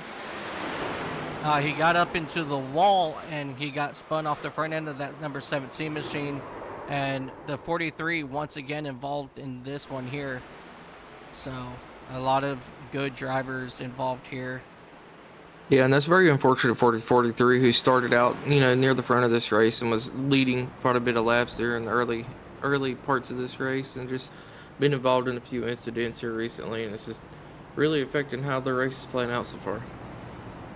Yeah, he was very... Oh, hello. There he is. Oh, hey. How are you doing? A little bit tired and a little bit frustrated, but it is what it is. It is what it is, ladies and gentlemen. Ethan Farless, driver of that number 19 Joe Gibbs Racing Machine. Welcome up into the booth, Ethan. We have Jeff Weimer in that number 16 machine up here in the booth with us as well. Real quick, Jeff, do you got a copy? So, Ethan, I know your race got cut a little short there, but the little bit you got to do, how was your run there? It was definitely the longest I've gotten to race at Darlington. So from what I was able to learn and see, it's a really fun track, really hard. I was definitely starting to get the groove of things. It sucks I got taken out by another driver early in the race. There's a big checkup in turn 2, and somebody took it outside and pinned me to the apron, so didn't really have anything I could do there. But all in all, definitely a good learning experience, and it's going to be fun next time we go to a league race at Darlington, because I feel like this has definitely helped me be a better driver overall. Yeah, very understandable. All right, one more question for you. So with the track temps being a lot lower than normal, I think the first time we race this throughout the season is daytime and the track's really hot. Would you say it's slicker when it's cold or hot? When it's colder, there's a lot more grip. When it's hotter outside, there's a lot more tire wear, and it's a lot more slick. I really like it when it's cooler track temps like that, because it's still really easy to burn the tires up, but it's a little bit harder to burn it up as quick as daytime, and the speeds are just overall faster. Like, I improved my daytime speed by over a second, just daytime to nighttime. So Well, I I'm really appreciate excited to watch the rest of this race and see how it plays out. I appreciate you for that information. As sometimes whenever you get to some of these tracks and it's cooler, it actually tends to be a little slicker than it is when you got a little track temp on it. It all depends on how much rubber's down.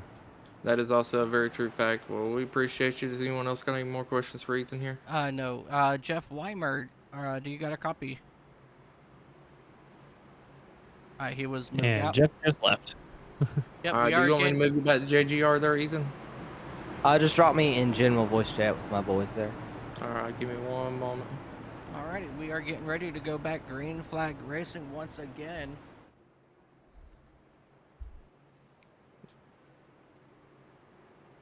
Oh, oops. What? Oh, sorry about that, Pat. He left right as I was getting ready to move him, and it took you instead. I tried dragging Ethan over for you as we go green flag racing once again. Start a lap 87, 45 with another monster restart. 33 really running him down, though, into turn 1. 77 chasing the both of them down as they come through turns 1 and 2. Don't worry about it, Dakota. It happens. It's technology. We Oh, the love Guys, 21. guys, we have the legendary JD McHaley in here saying he loves Darlington. Woohoo! Ladies Oh, and- we have is another that? incident with Cody Meadows. Yep. Cody Meadows went around with Devin Trusty involved as well.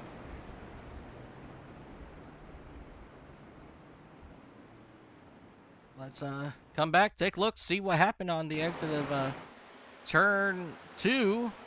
Meadows just got a little bit loose, comes sideways, and he slides down. And okay, I think it was actually just him involved in this one. Devin Trusty was involved in the previous incident, so I apologize about that. But Cody Meadows will go ahead and get it facing the correct direction. I think he also might have gotten hooked a little bit there by the 10. But again, this is Darlington. You got a lot of racetrack. Well, you think you have a lot of racetrack to work with, but with how wide it is, it can be very deceptive, especially when you're up against that wall and trying to eke up just that little bit more, maybe side draft the guy beside you. Sometimes you just suck the wind off the guy and he loses it coming off those turns. You got to be ready to really go down as far as you can onto the apron, just try and avoid that stuff. Hence why I'm not usually the biggest short track guy. This is why I'm actually really happy to be part of the booth with you guys up here. And almost everybody's coming down pit road this time by the looks of it. Yeah, we did have one driver stay out, and that will be Scott Trusty in that number 8 machine. He's stayed out. The last time he came in was just a little bit over 10 laps ago, so he's still got somewhat fresh tires under his car. You know, we haven't really had many green flag laps the last 10 laps, so he's still pretty much even there with the rest of the guys, so we're going to see how much that's going to benefit him. And Joey Maines, he came on down pit road, and he took some tires there as well. All right, he took 2 Yeah, tires. I noticed. I think we lost the 10 car. I think he pulled over, got towed to pits. I'm not quite sure what happened to him there, as it popped up as he was in a crash from my SDK, but I'm not seeing anything that happened.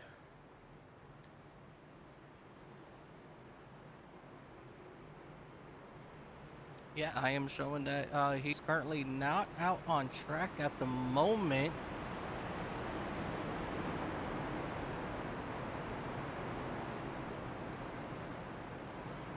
Looks like he possibly had some sort of issue because he disconnected and then reconnected back into the server. So that'll put us right around, what, 13... Or, no, sorry, 15 drivers on the lead lap, I believe. I believe Daniel Solo might be on the lead lap as well, but I believe, yes, right now we have 15 cars on the lead lap. Number 8 of Scott Trusty, Joey Maines, Angel Hernandez, Kyle Benson, Craig Lawton-Slugger, Fabricio Lamana, Jeffrey Weimer, Steven Sear, Alyssa Pelletier, I can't read the last part of her name, Sharp.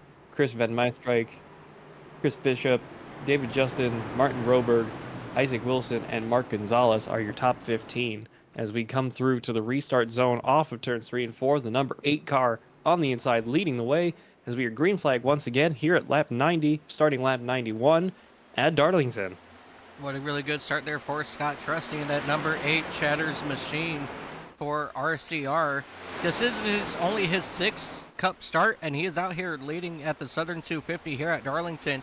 It is a feat in its own, as you see Angel Hernandez wasting no time working on the inside now of Scott Trusty as they are come battling out of turn number 3 and 4. But right now, Trusty might have that speed out of turn number 4, but Angel Hernandez, with those fresher tires, he's going to stay right there with him on the inside as they head up into turn number 1 and 2, still side by side. Yeah, and the 45 of Hernandez has just been doing such a good job tonight getting through the field and getting up into that lead. then getting out of the Three dirt here. wide! You see him going 3 wide. Once again, we saw how bad this went last time. Sorry to cut you off there. Yeah, and they actually made it work this time. As the 45 is going to slide up in front. Oh! What are you getting on? Into the I inside spoke wall too goes soon. that number 48 machine. Caution will not come out for that one. Man, oh man, he tried to make it work, but he tried to get on the throttle, I think, probably a little bit too early there, and he ended up spinning it around. Let's go ahead and go back right on board with him, and let's listen to that engine as he comes out of that corner. Where you at? Where you at? He managed to keep that off the wall. Well, he managed to bounce that off the wall, excuse me, off the inside wall and keep it going straight. I would consider that arguably that's probably the moment of the night in my opinion. Yeah. Unfortunately, it That didn't. was simply amazing that he managed to recover from that. And for the Unfortunately, most part, he doesn't look too bad. yeah, unfortunately, as you hear there, just get on the throttle and it just over revs. It didn't register on my screen that he crashed, so I actually had to go back and go look for it manually, so I do apologize about that. But just that's how quick it can happen, and really good driving there by Mains by not getting into that inside wall harder to cause any more damage to that race car. So he will continue on back in that 15th spot. Small body contact against the wall. I mean, usually for the most part, you can recover, especially in the older generations of NASCARs, including the Xfinity cars, soon to be the O'Reilly's Cup Series, if I'm not mistaken. But these carbon fiber cars that we're running now, you got to be really careful with how hard you hit them, especially on the sides, as you were discussing earlier, with the toe links and all the new telemetry and suspension items that they have on the insides of these cars now. You got to be really careful with where you hit them, how hard you hit them. But for the most part, that it seems, at least here on iRacing, if you manage to really kind of hit them flat against a wall, for the most part, you might be okay. Yeah, This is very. Oh, go ahead. Yeah, the Xfinity Series will be going to the NASCAR O'Reilly Auto Parts Series next season when we return to Daytona. So, brand new logo once again for the Xfinity Series, which is going to take time to get used to saying as well. So, I've been already practicing it, saying the O'Reilly's Auto Parts Series. So, it's definitely going to be very interesting as, you know, O'Reilly's will take over for the Xfinity sponsorship there. And Dakota, what were you going to say, buddy? I was gonna say there's a very fine line between hitting the car flat and getting toe link damage in these cars. As you see the 12 getting up into the wall behind the 45 here. I just really want to point out real quick, talk about the toe link. The 8 of Scott Trusty just bounced off the outside wall, and he broke the toe link on his race car because as they were heading down into the corner with Alyssa Sharp going to make a pass for 4th, his car would not turn into the corner, so he's now slow down here in 1 and 2, trying to baby that car around to the back to the pits. Yes, I'm gonna say the story of tonight is gonna be this 45 car of Angel Hernandez. He's done such a good job getting himself up to the front every restart and just putting, you know, a 2 to 3 second gap on everyone, even with the cautions and everything. Just being able to keep that car up there and in a good spot to not be involved in any incidents or anything. Yeah, as we're looking at the right front suspension now of that 8 car, you can see that tire bowed outwards as Jeff Weimer has gone around. So let's see what we can find out with him as he's looking the opposite direction here in 1 and 2, I think it is. But let's go ahead and go back, see what happened to him out of... Okay, yeah, so that's going to be turn number 4. It looks like he just kind of got loose or something broke on that race car. He just wiggled there for a second if you saw it, and then just completely managed to spin out, hitting that outside wall and winding up down on the apron. Oh, that's just the game being the game. Never mind. I was about to say, it's like he's got some suspension problem because the entire car is teeter-tottered on my screen, but no, that was just the banking here at Darlington messing with my eyes once again. Yeah, that happens a lot. So as you see, Jeff Weimer coming down that number 60 machine to get some work on that FRK machine. He actually went through the backstretch pits. So he's going to have to circle back around and hit the front stretch pits here. Yeah, where did the 77 of Craig come from? Is he's actually reeling in our current leader of the 45, or Hernandez. It closed that gap down from 3 seconds to 0.7. Yeah, Craig Hernandez. See, thanks. Craig Lautenslager. He is looking to start reeling him in. It is currently a 0.8 second gap between the two. And so we're just going to watch it here, you know, for the next couple laps, and we're going to see about who's been quicker.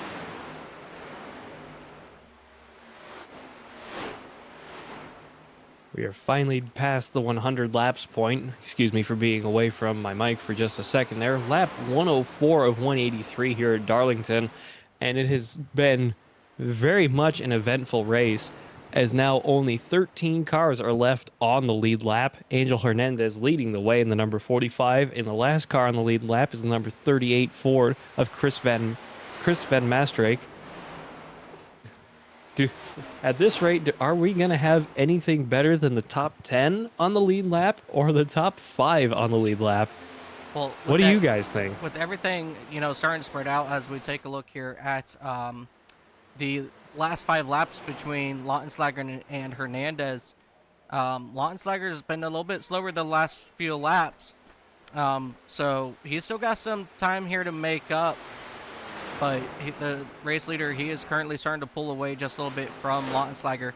And, you know, to answer your question, you know, it's still a lot of time left for anything to happen. Yeah, just a little update on that 10 car earlier. Apparently, he was having some frame issues and had to back out and relog back into the race, as iRacing's been having a lot of issues with dropping frames the past few weeks since the last update.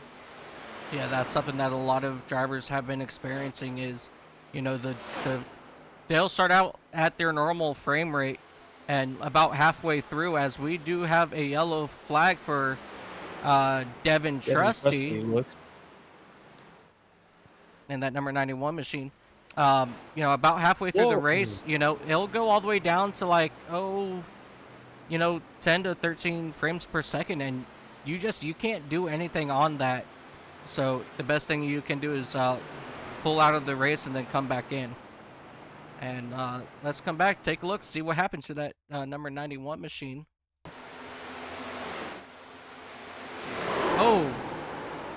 He just got into that corner a little too high. That's what I was just looking at on my screen. Yeah, that 91 just decided to completely torpedo into turn 1 there. I don't really understand what his thought process was, in my opinion. I don't typically say this, but I'm fairly sure that looked like he just kind of dive bombed and took the 33 out there. I'm just going to be a point blank period here. So, it looks like the 33 and the 91 for a lap. Coming out of turn number 2, the 91 got a little bit loose. The 33 went high, and then heading into turn 3 and 4, they make contact, and they come out of turn number 4. The 33 will fly around the outside of him. The 91 will pull up behind him, and the rest is history from there. So, Here's that we also have a guest in our booth with us. Hello, Alyssa. Nice to have you up in the booth with us. Hi, yeah, my iRacing just froze. oh, Well, no. I say just froze. It froze somewhere before the caution somewhere in before turn 1. Yeah, did your frame rate drop? No, don't. Just complete froze. Oh, that Oh, is well, that's unfortunate. Sorry to hear. Yeah, definitely. Yeah, I mean, I was fighting back and everything, and then just freezes up under that caution, and there's nothing I can do. Yeah, is it still frozen and you having to restart? I had to alt F4. Oof. Aw. Very disappointing there. You were running pretty well, from my understanding, P13 on our timesheets currently. So What's I will give P4? you commit. Yeah, she made her way all the way back up to P4. after getting caught up in a couple issues early on. You know, your machine, that number 17 Ford Mustang, Alyssa, was wicked fast. You started up front today. Overall, you know, despite those few issues, how was that number 17 Ford Mustang running today? It was feeling okay, especially on the long run. I had a few ideas on how I was going to play the end of the race, but even after the issues of being murdered a couple of times, and it was just, yeah, that issue just compounds the bad luck. I love that term being thrown around all race long, is being murdered, as we have seen quite a few cars get murdered today, and unfortunately, Alyssa, you were one of them. But overall, you know, so far, really good race for you. We're going to try to get you back into this race and, you know, see what you have, see what you can do to get back up to the top 10 for a good, strong finish tonight. Yeah, I hope it's not wrecked. Like I said, sounds like something was. Sounds like I hit something, so I don't know if it's destroyed or not. You did hit the inside wall, but it did not look too terribly bad. So I'm sure your crew is down there now working on it for when you get back in. Yeah, hopefully. As we are green flag racing here once again. But thank you so much for coming up here to say hey, and let's go ahead and let you get back down there and get refocused to come out strong, all right? All right. All right, Alyssa, we appreciate you. Ladies and gentlemen, driver of that number 17 machine, Alyssa Sharp. As we are, you know, I have to say this, just my heart breaks for Alyssa. You know, she's very strong, very fast, and just Lady Luck today hasn't really been on her side, but she started making her way back up into that 4th spot. You know, she was able to get around the car that broke the tire of that number 8 machine, and just under this caution, as she said, you know, her iRacing froze, and only thing she could really do is just bring it down into that inside wall. For those viewers at home who did not see it, I believe I do have, yes, I do have it for Alyssa here. She did hit, yeah, she hit a couple good times there, actually. It does look like her tire might be done. Yeah, the 33, she hit the 33, went up, hit the outside wall. Broke the toe link there, then hit the inside wall. So yeah, so she has a decent amount of damage, unfortunately, there. As we come back live, and hopefully she can get that car Going back under yellow. Another big one, by sounds of it. Yeah, it looks like it's going to be Jeffrey Weimer once again. Yep, Jeff Weimer and Bob Wyckoff involved in that number 9 machine.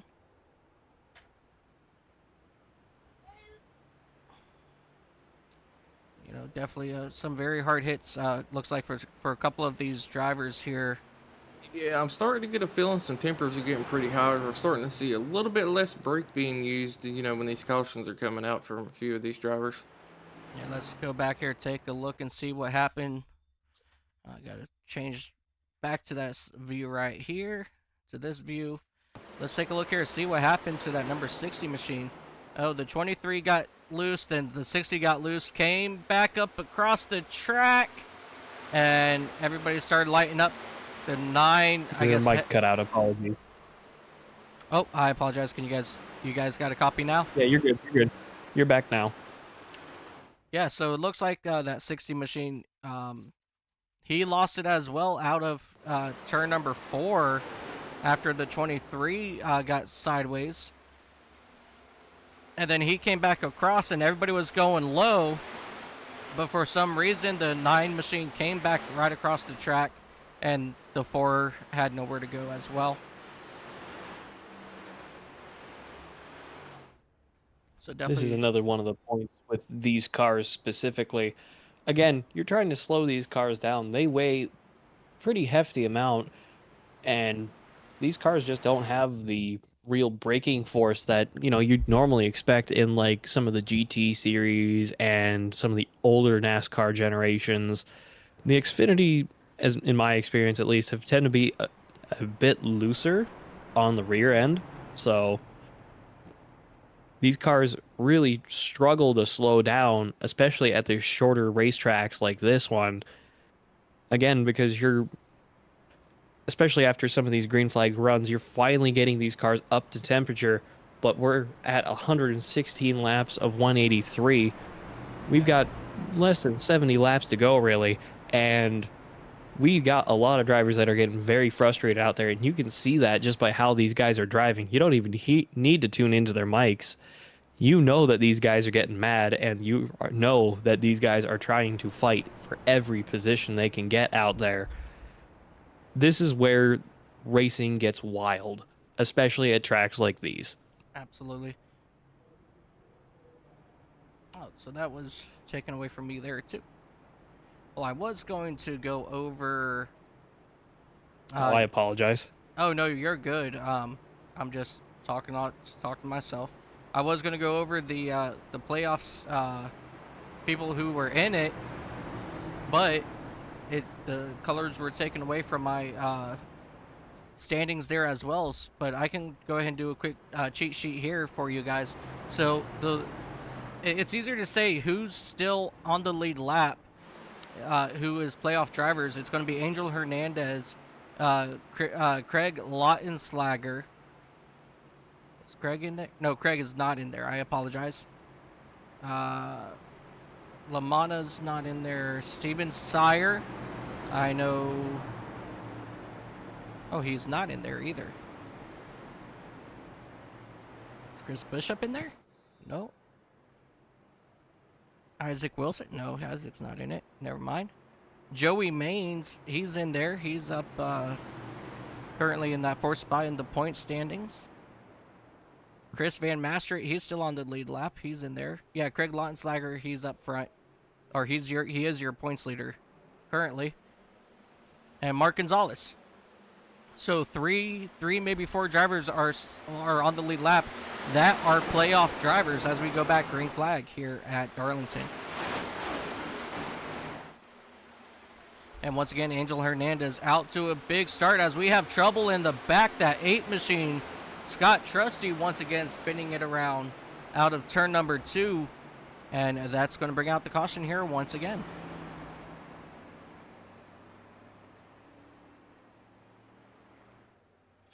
It's also 7 o'clock, at least Eastern Standard Time here tonight.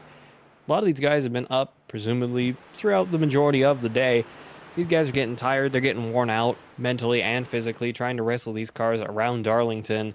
And again, this is where I said after Charlotte a few weeks ago, of course, this is not as long as a race, but the mental fatigue for the short track racing is still very much there. You have a lot to be thinking about. You got to be thinking about your strategy, thinking about where your teammates are. You got to think about the cars around you. It tends to add up after a while, and I believe a little bit here. The 45, our race leader, is starting to feel a little bit of pressure from the guys behind him, especially that 77, trying to chase him down, because that 77 has been on him like stink since the very beginning of this race, as we've got just about 63 laps to go. Yeah, as we went back, took a look at that 8 car, he did get turned off that front bumper of the number 12 of Christian Delgado. So a lot of things have happened here today, and a lot of drivers are out of it at this moment. I mean, I think we only really have like 13 cars, still moving. As you see that number 10 of Danny Solo. Oh no, he's out here on track. Why is it telling me that he's out? You know what? Yeah, I believe the timesheets have been a little slow lately, especially after these iRacing updates that have been occurring lately. I've been hearing across the entirety of the platform and every form of the motorsports that are in the game. My favorite glitch that I've heard of so far since these new updates have been the Lambo GT3s being able to run up to about 16,000 RPM. 16,000, excuse me. Sorry, little voice stutter there. 16,000 RPM in 6th gear. and they've been breaking the game for the past few weeks now. So if they're having problems even at what a rev limiter should be, I can't imagine the damage they're doing to their own code to try and make timesheets work. Yeah. I apologize for my stutter there. That's just... English is my first and last language, and for some reason, it doesn't seem to want to be either tonight.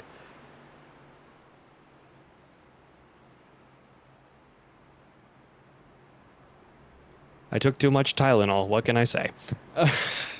Sorry, I was sending out a quick message because I'm broadcasting tomorrow over on Racers Elite Network.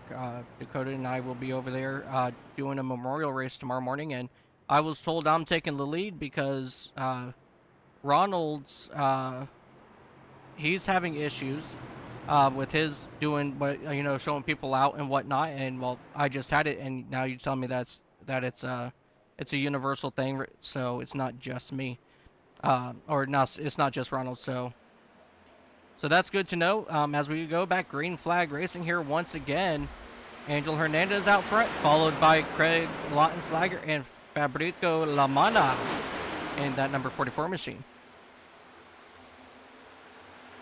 45 once again taking off like an absolute bullet, but the 77 really seems to be chasing him down. The 44 of Fabricio Lamana managing to claw his way back up into the top three once again, really trying to chase these two down. He's had a lot of speed out there tonight. I think he's been one of the more quiet drivers out on track, but he's making a lot of moves happen even when he's not on screen. Yeah, definitely. He's been very quiet, getting that Ollie's number 44 machine back towards the front.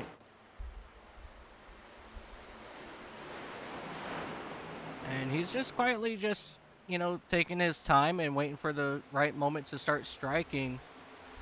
As it looks like we had Chris Van Mastert, he get mega loose out of turn number 4 for Front Row Motorsports. Yeah, we're having a couple of big movers tonight, like David Justin moving up 23 spots, sitting there in the 6th spot. We got Mark Gonzalez coming up towards the front, up 23 spots. And Daniel Solo back on the lead lap, up 15 spots at the moment. Chris Van Mastert currently in 11th, up 22 spots. There's a potential a couple of these guys might be able to get up here towards the front towards the end of this race and battle it out for the lead. Yeah, definitely. We still got a little bit of ways to go. It looks like we have currently 11 cars on the lead lap at the moment. So we've got some really good still long racing to go left here. Don't give out anybody out of that top 10. At the moment, saying that they can't get up there, because just let them give them some time, get these tires warmed up as we are working lap 126 of 183. So we still got, I believe, at least one more pit stop that we will have to do here at Darlington, and who knows, this might be that run where we will see green flag pit stops. For the first time in forever. No. Yeah, has there been green flag pit stops this entire race? I don't think there have been. Yeah, there has not. And, just some people, I do want to give a couple quick shout outs to,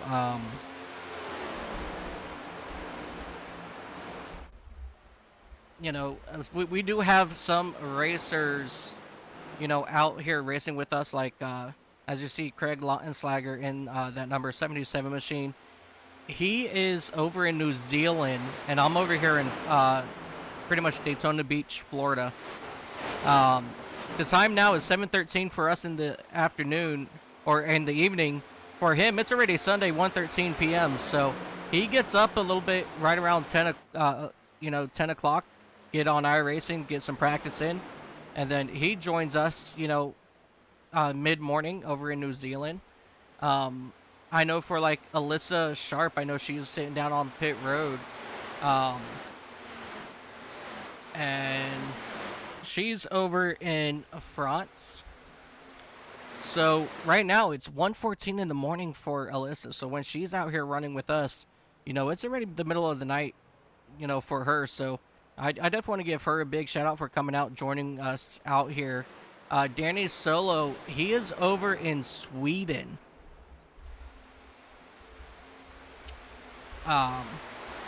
It's also 1:15 o'clock in the morning for him as well.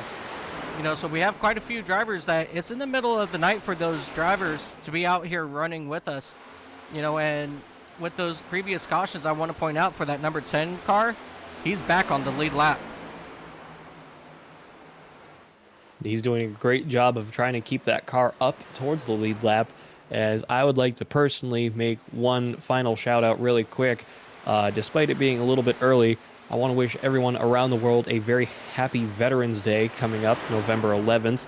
Of course, the day that World War I ended.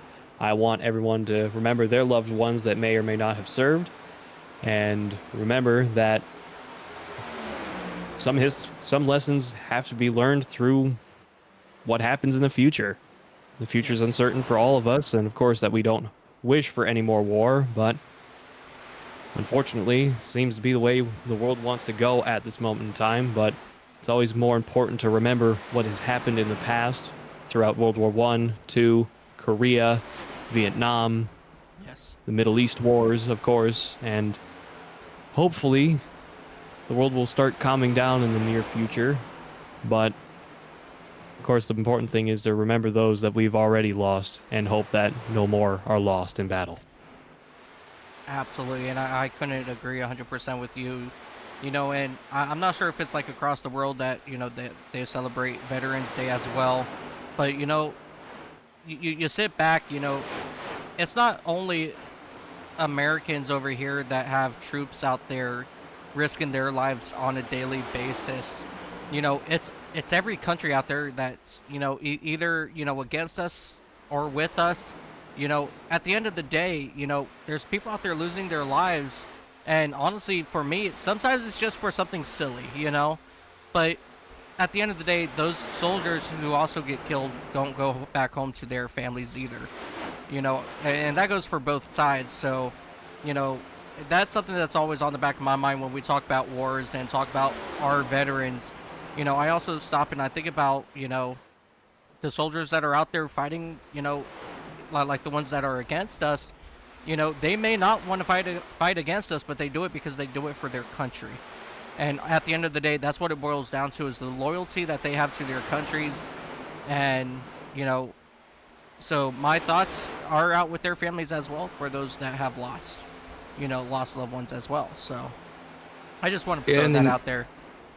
You also got to keep in mind there's some countries where people don't have a choice in the matter, and they're, they really kind of have to. Yes. Of course, and I couldn't agree with you more.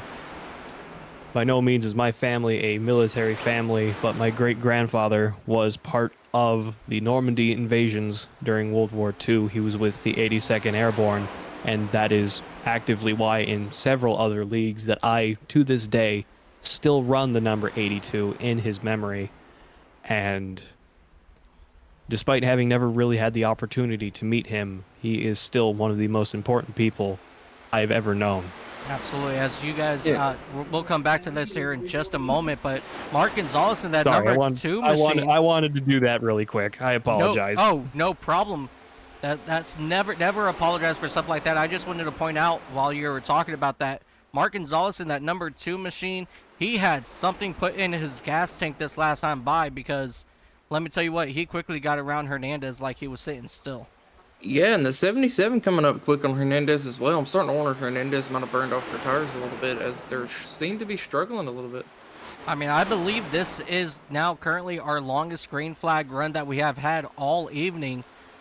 And so now these drivers are now going to really start to feel those tires, issues coming on as the laps continue to wind down in this green flag run. And I want to bounce back over to our veterans for a moment. Tomorrow morning at 11 a.m. over on the Racers Elite Network, Dakota and I will be broadcasting live from Auto Club in the trucks. And we're going to honor 13 men and women who was killed in a attack in August of 2021 over at the Kabul airport. It was 11 Marines killed, 1 Army man killed, and 1 I forgot who. I know. Well, we're not just honoring them; we're honoring all servicemen and women. But that's the main. That's going to be our main priority for the thing. But don't think we're forgetting about anybody else. As we're going to have a little bit of everybody Right. involved in the situation. Right. But those are the main men and women that we will be honoring tomorrow night, or tomorrow morning, I should say.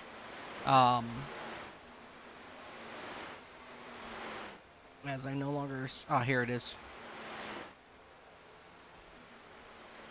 Apologies for having a Army. quick minute Navy. to cry myself. I still miss my great-grandfather a great deal.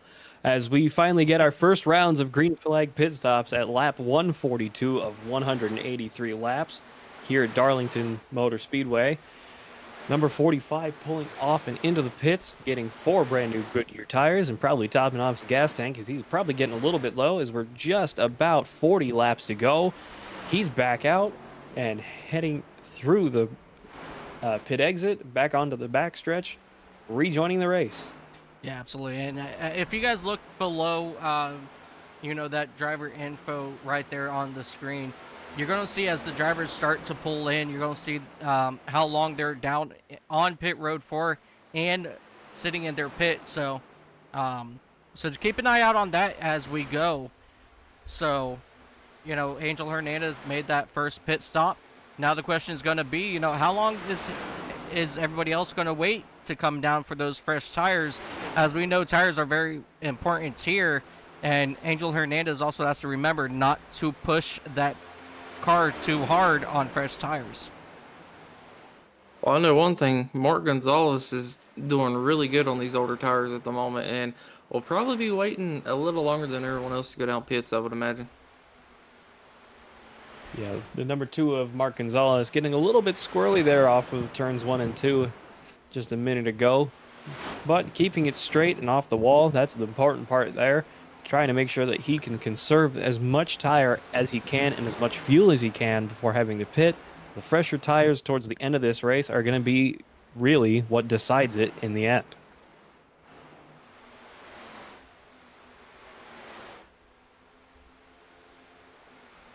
But just to go back a moment here, my grandfather as well was he was involved in World War II, and he was also a fireman and some other things. Such a great man. Whenever he passed away, he donated every single penny he had to his church and to some other veterans and stuff that was still alive that he was around with at the time. And just a wonderful man, and I'd like to shout him out and give him a little bit of appreciation as well.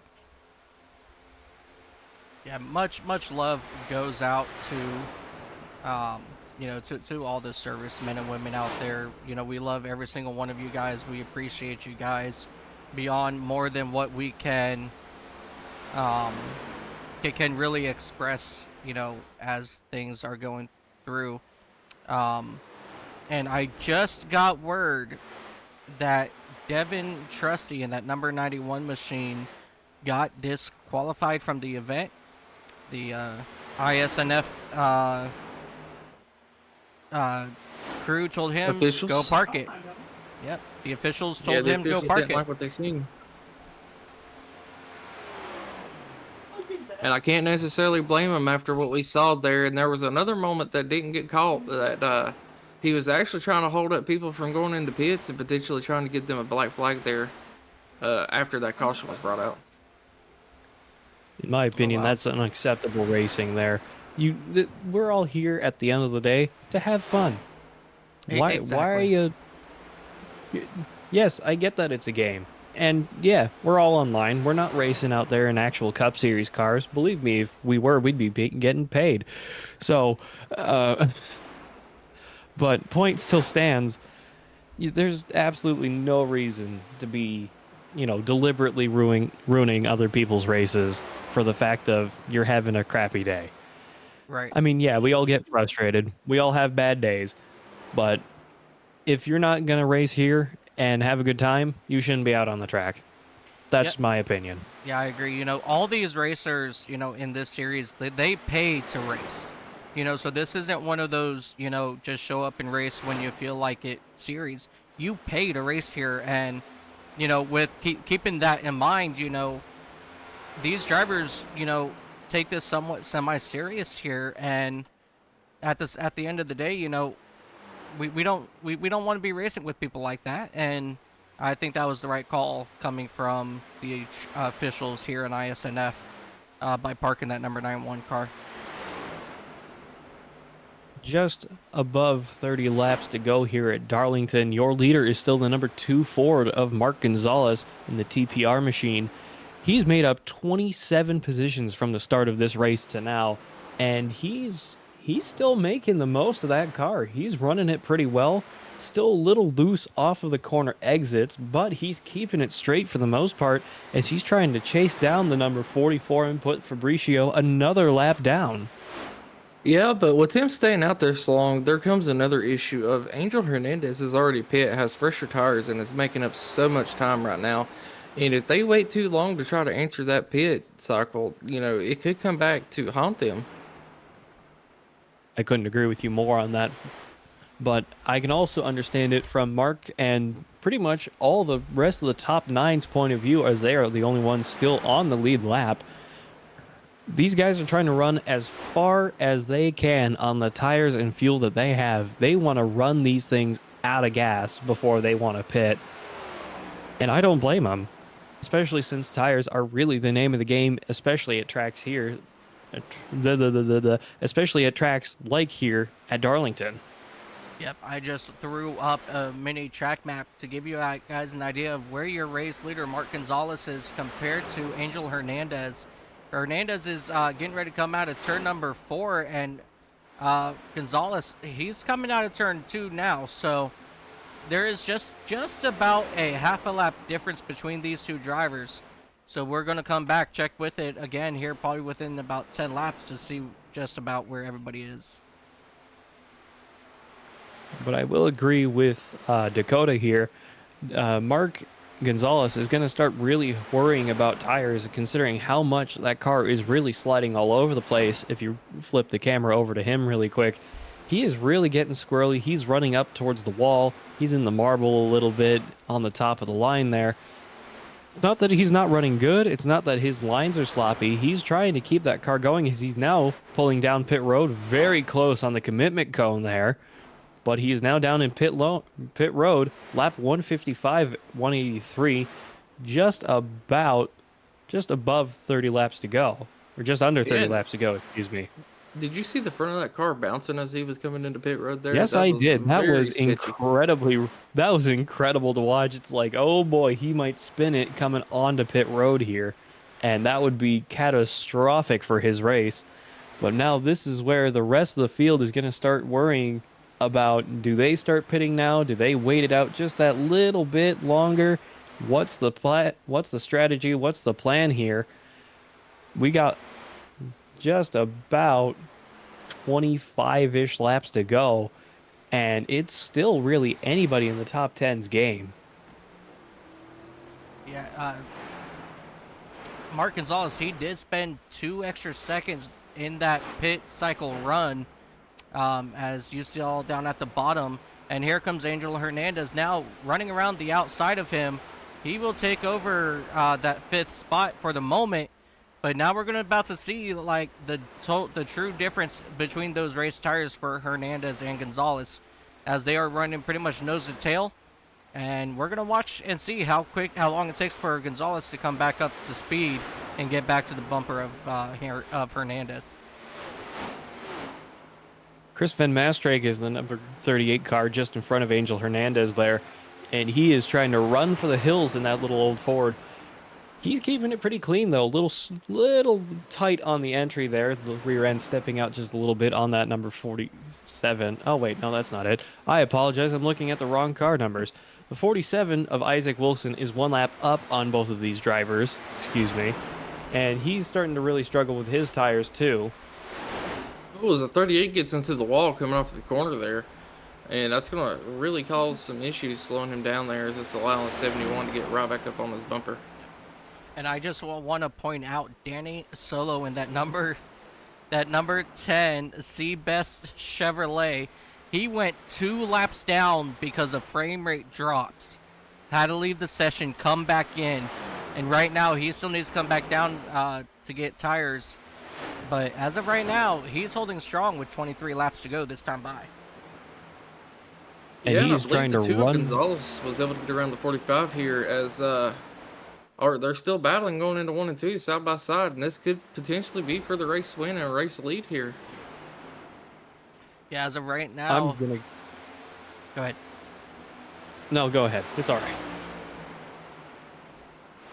I just lost where I was. Here we are. So right now, Mark Gonzalez is around that 45 of Angel Hernandez, and Gonzalez, he's going to start to pull away here on those fresher tires.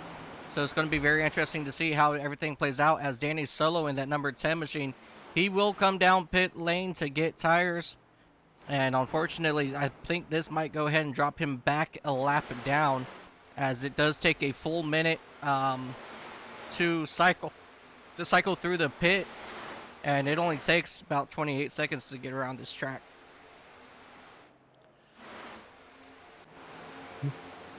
But at the end of the day, once he comes off of pit road, if we do have another caution, if he's the only car on that next lap down, or at least the lead car on the next lap down, he should be able to get back up there if he can get the speed back into that car and get it nice and warmed up where he wants it to be. If we have another caution within the next 22 laps, I'd still say he's in the running for that win if he can keep it clean as he comes down through pit road after his pit stop, just passing the pace car now at the end of pit lane, and he is back out on the racetrack. Yep, he is now back out on the racetrack, and unfortunately, I believe those race leaders did get it back around him. So it's going to be... He's still on the lead lap on my screen, so oh yeah, he's how still about in that? with a Yeah, chance. he was ahead of them a lap technically, so he should still be on the lead lap. He's just going to be about 20-some seconds back here. All right, well then Still that didn't plenty of hurt race him. left to go. Yeah, so that didn't really hurt him too terribly bad, as yeah, he is just about 3/4 of a lap behind your race leaders. As you see, Chris Van Mastert, he's coming down in that number 38 machine to get service for Front Row Motorsports, and that will hand the race lead over to that number 2 Keystone Light Ford Mustang of Mark Gonzalez. He is seeking out his second win here in the ISNF series. And Angel Hernandez still right on his, I can't say back bumper because there is about a second and a half behind him, but he's still trying to see what he can do and hope that Mark Gonzalez ruins up his tires. 2 getting some help from the 8 just ahead of him, coming off of turns 1 and 2 down the backstretch. That's probably helping him a little bit as the 8 pulls off. Angel Hernandez in the number 45 Toyota. For your guys' drivers of the night, with the next 18 laps to go this time by, who do you guys think earns that spot more for driver of the night? Who do you think's done the best performance out there? And I'm going to be honest, I'm going to say Craig Lautenschlager is going to be my pick in the number 77 Chevrolet. He's just been really fast tonight. Sure, he's not had the best luck, and he's not been really up front in terms of leading the pack, but he's been very consistent out there tonight. He's been very fast, and he's made up 8 positions from the start of the race, and I think that's a commendable finish. I could not agree more. On pure speed, I'm gonna have to go with Angel Hernandez, but like driver of the night, I'm really just gonna have to stick with my pick to win. Daniel Solo is, he's able to overcome 2 laps down and back in P7 now, so he just made a pass for around David Justin. Yeah. 8 cars left on the lead lap. Yeah, Danny Solo, he did not. He hasn't given up. And that right there just shows what kind of a driver Danny is in that number 10 machine for Colig Racing. you know, it's just absolutely phenomenal what he's been able to do in that number 10 machine, and just have that issue, fall back 2 laps down, come back in, keep his car clean, get back around onto the lead lap. Just regardless of where he finishes here tonight, this is just an absolute incredible run for Danny Solo. I couldn't agree with you more there. That is another fantastic pick as well. David Justin as well, making up another 21 places off the start. He is the last car on the lead lap. Mark Gonzalez making up 27 positions. These guys have had fantastic nights out there, despite not being, the hugest presence on track. But they have been very consistent. They're hitting their marks. They're running right where they want to be, as we are 13 laps to go when Mark Gonzalez comes back around this time by as he enters turn 3 and 4, racing down towards the front stretch. And I still think we have quite the race on our hands if the caution comes back out. We could see an entire shuffle of the entire field once again for these top 8 places to see who's going to win it in the end. Yeah, I'm re-looking at our playoff points. Mark Gonzalez, Angel Hernandez, Craig Lautenslager, Joey Maines, and Danny Solo are the only drivers on the lead lap that is in your playoff. And they're running first, second, third, fourth, and then 7th. So this is going to be an absolute wonderful points day for Danny Solo in that number 10 machine.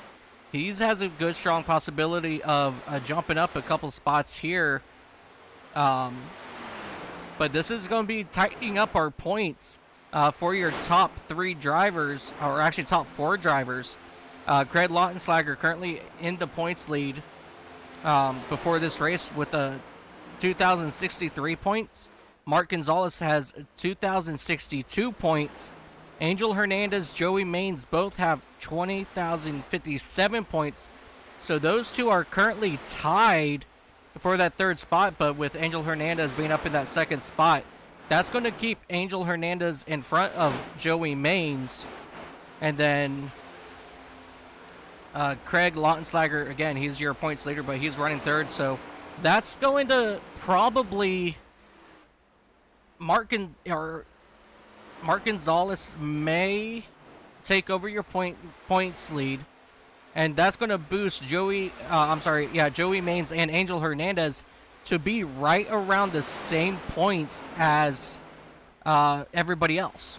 So this playoff standings, it's getting really tight here, and so these guys really having fun with this, and I think it's going to come down literally like if to the final race of the season.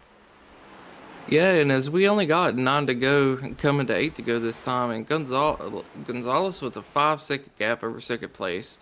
I mean, at this point, unless there's a caution, he's going to win this race from the looks of it, or unless he makes a major mistake. And I mean, that's going to be not just a big points boost for him, as he's going to win, but a confidence boost going into the rest of the playoffs here. Yeah, it's definitely I couldn't going to agree be. with you more on that. Yeah, same here, but I just want to jump back here to this number 45 of Angel Hernandez. Look who is right on that back bumper of Hernandez. It is that number 77 of Craig Lautenslager. So if Lautenslager can find his way around Angel Hernandez, that's going to put this points battle even tighter. So this is just going to be a really phenomenal race all around.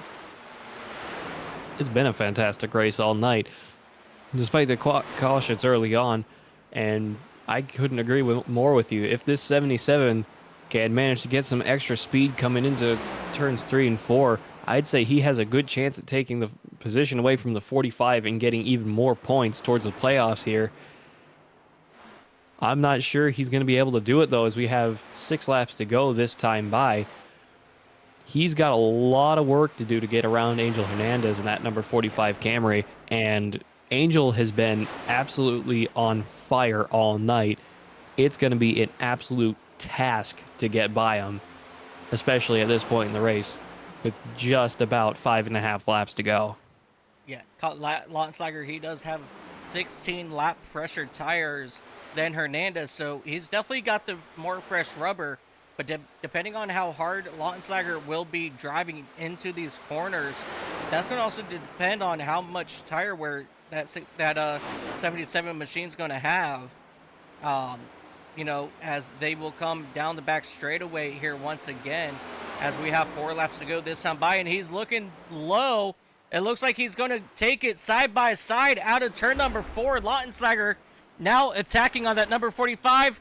45 almost gets, he does get into the wall. That's going to allow Lautenschlager to get to his inside, heading down into turn number 1. Fantastic moves from the 77 and the 45 there. 45 being a little aggressive on the block, and of course tapping the wall just a little bit. 77 losing some momentum, got just about a car length left as he's trying to make up that speed once again. 3 laps to go this time by 45 and the 77. 77 tapping the wall a little bit as well. Hopefully that doesn't affect him too bad. 77 trying to chase him back down into turns 1 and 2. Closing that gap down once again. He needs a really good run off of turn 2 into turn 3 down the backstretch to really make this move stick. He's got to make a move now before it gets too late or before we have a caution. This is going to be where this position for second place is decided, as the 12 car seemingly holding up the both of them, running down to the bottom on the front stretch. 77 right on the bumper, taking the inside line, sending it on the 45. Just isn't enough. 45 up into the wall. Huge move from that 77. Just wasn't enough. Tapping the wall on the outside off of turn 2, making the move again into turns 3 and 4 on the bottom once more. 77 to Craig Lautenschlager on the bottom. As we're taking Can he white hold flag it this time. against that 45? White flag is out now Side for by side, Mark white Gonzalez. flag this time. Come 77 on, really Craig. trying on the bottom, on the Oh, apron, he gets and he turns the 45. He turns him. Whoa, Turns ladies him for and the gentlemen. position. Coming out of turn number 4, it's going to be that number 2 machine of Mark Gonzalez getting his second win here in the ISNF series. Craig Lautenschlager, for the moment, will come home second in that number 77 machine. And Angel Hernandez, he will come home third. And then you have Joey Maines come home 4th. Chris Bishop in that number 71 machine. Very phenomenal run for him in that Chevrolet to come home 5th. But we're going to have to wait and see, you know, what the call is going to be here, as those two In my opinion, that drivers- was just some good hard racing. We will have to go back and take a better look at that, honestly, because I couldn't tell from, of course, just the camera view that I had at that moment in time. Yeah, we're going Massive back here and take a congratulations, look. of course, to the number 2 of Mark Gonzalez. That was a fantastic race at the end there. Kept it quiet for the majority of the early stages of this race, but made up 27 places to take home the victory here at Darlington. That was a fantastic race at the end there. I think that's probably one of the best races of the year. Yeah, congratulations to Mark Gonzalez for getting that win there. And I know Mike's getting ready to go over it, but from my vantage point, it kind of looked like Angel Hernandez might have just got into the wall, and that, you know, tight racing, it just spun off the nose of the 77 there. As we are taking a look here at these drivers, they were catching. Oh, let's see if I can get a better view of it. Oh man, how far back did I go? I don't think I went back that far. All right, so here they come down into turn number 1. Gets into the wall there. Out of the corner, turn 2 or turn 3. Still not a run here. Oh, I must have gone back a long way. Oh yeah, here it is. Okay. Now that we've got it here. And we're going to look at it from the copper, the copper view. There we go. Let's go ahead and get it played. I just have word from the officials as well as I'm taking a look here. The 77 did not intentionally turn the 45, so that is at least good news for us to squash any controversy there. But I still kind of think, unfortunately, at this point in the season and with how hard these guys were running, sometimes it's just the way it goes. Of course, the 77, you're not trying to turn the 45 around. Of course, that's just sucky if you win the race or gain a position from that, especially on the last lap where, you know, it's a demolition derby no matter what you're doing. It's the last lap of the race. We don't care if you tear all kinds of your shit up. You're running as hard as you can to that finish line, and you want to win the bastard. Yeah, I think from the viewpoint that I'm looking at here, um, just the 45 went up the wall. The 77 was probably just trying to pinch him up there, to make him get into the wall. But unfortunately, the 45 did come back down and get into the side of into the front end of Lanslager, which sent him around.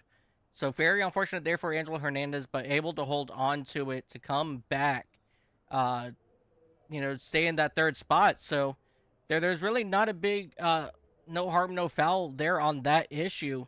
But that was just some really good tight racing. We always hate to see, a driver get wrecked, especially on the final lap. But, it's playoff season time, ladies and gentlemen, and these drivers are going to do whatever it takes to get these cars moving. And I just need to chime in right quick. Sorry, fellas, I'm gonna have to hop out. I gotta go do my setup stuff, and I hope y'all enjoy the interviews. It was fun being up here in the booth with y'all, and y'all have a good night. All right, Dakota. Always Thank a you. pleasure, Dakota. Thank you. Yep, thank you for joining us, Dakota, ladies and gentlemen. Dakota LaRue, one of my really good buddies, good friend of mine. And let's go ahead and jump down here. Let's see if we have any drivers that are ready to be interviewed. It looks like we have all three drivers here. Let's go ahead and let's start off with Angel Hernandez in that number 45 machine. Give me one moment.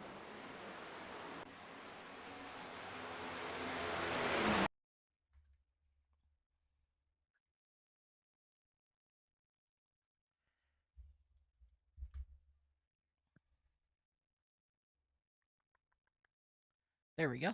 All right, let's go ahead and get Angel Hernandez up here into the booth. Angel Hernandez, this is Mike and Pat up in the booth. Do you got a copy? Yeah, I got you. Angel, what an incredible run for you today in that number 45 machine. Really good battle between you and Craig Lautenslager there the last 5 laps.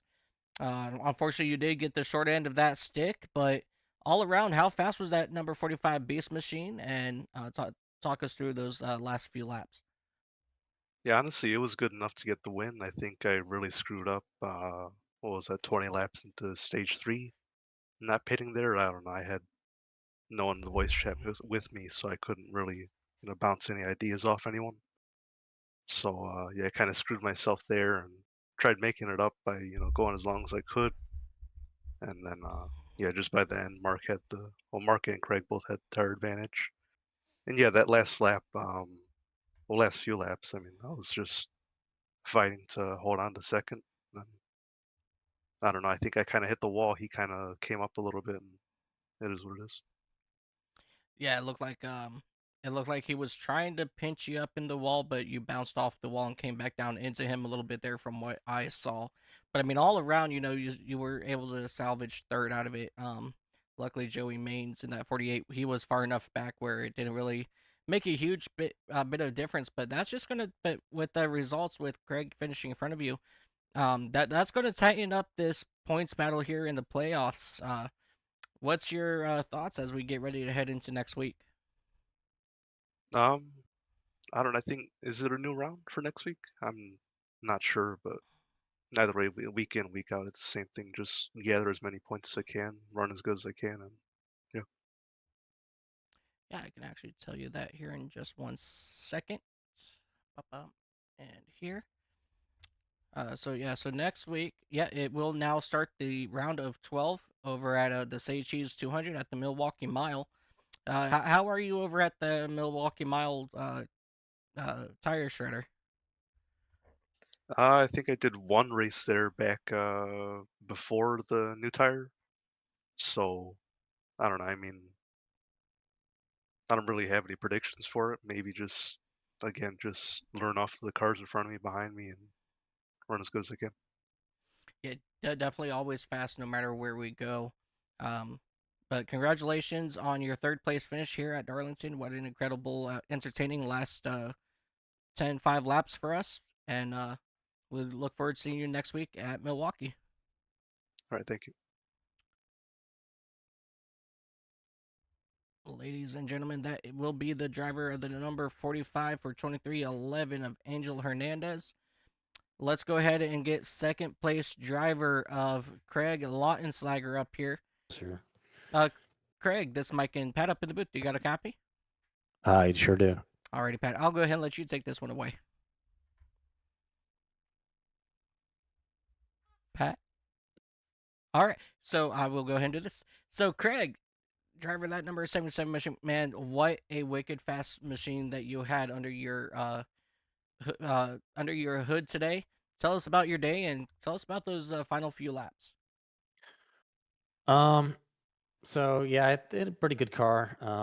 I think I was, one of the top 5 cars of the race, and I felt like I made a lot of the right moves throughout the race. To stay up front, come down and take fuel when necessary. So also missed a couple of key wrecks that allowed me, to keep going while other strong drivers were out of it.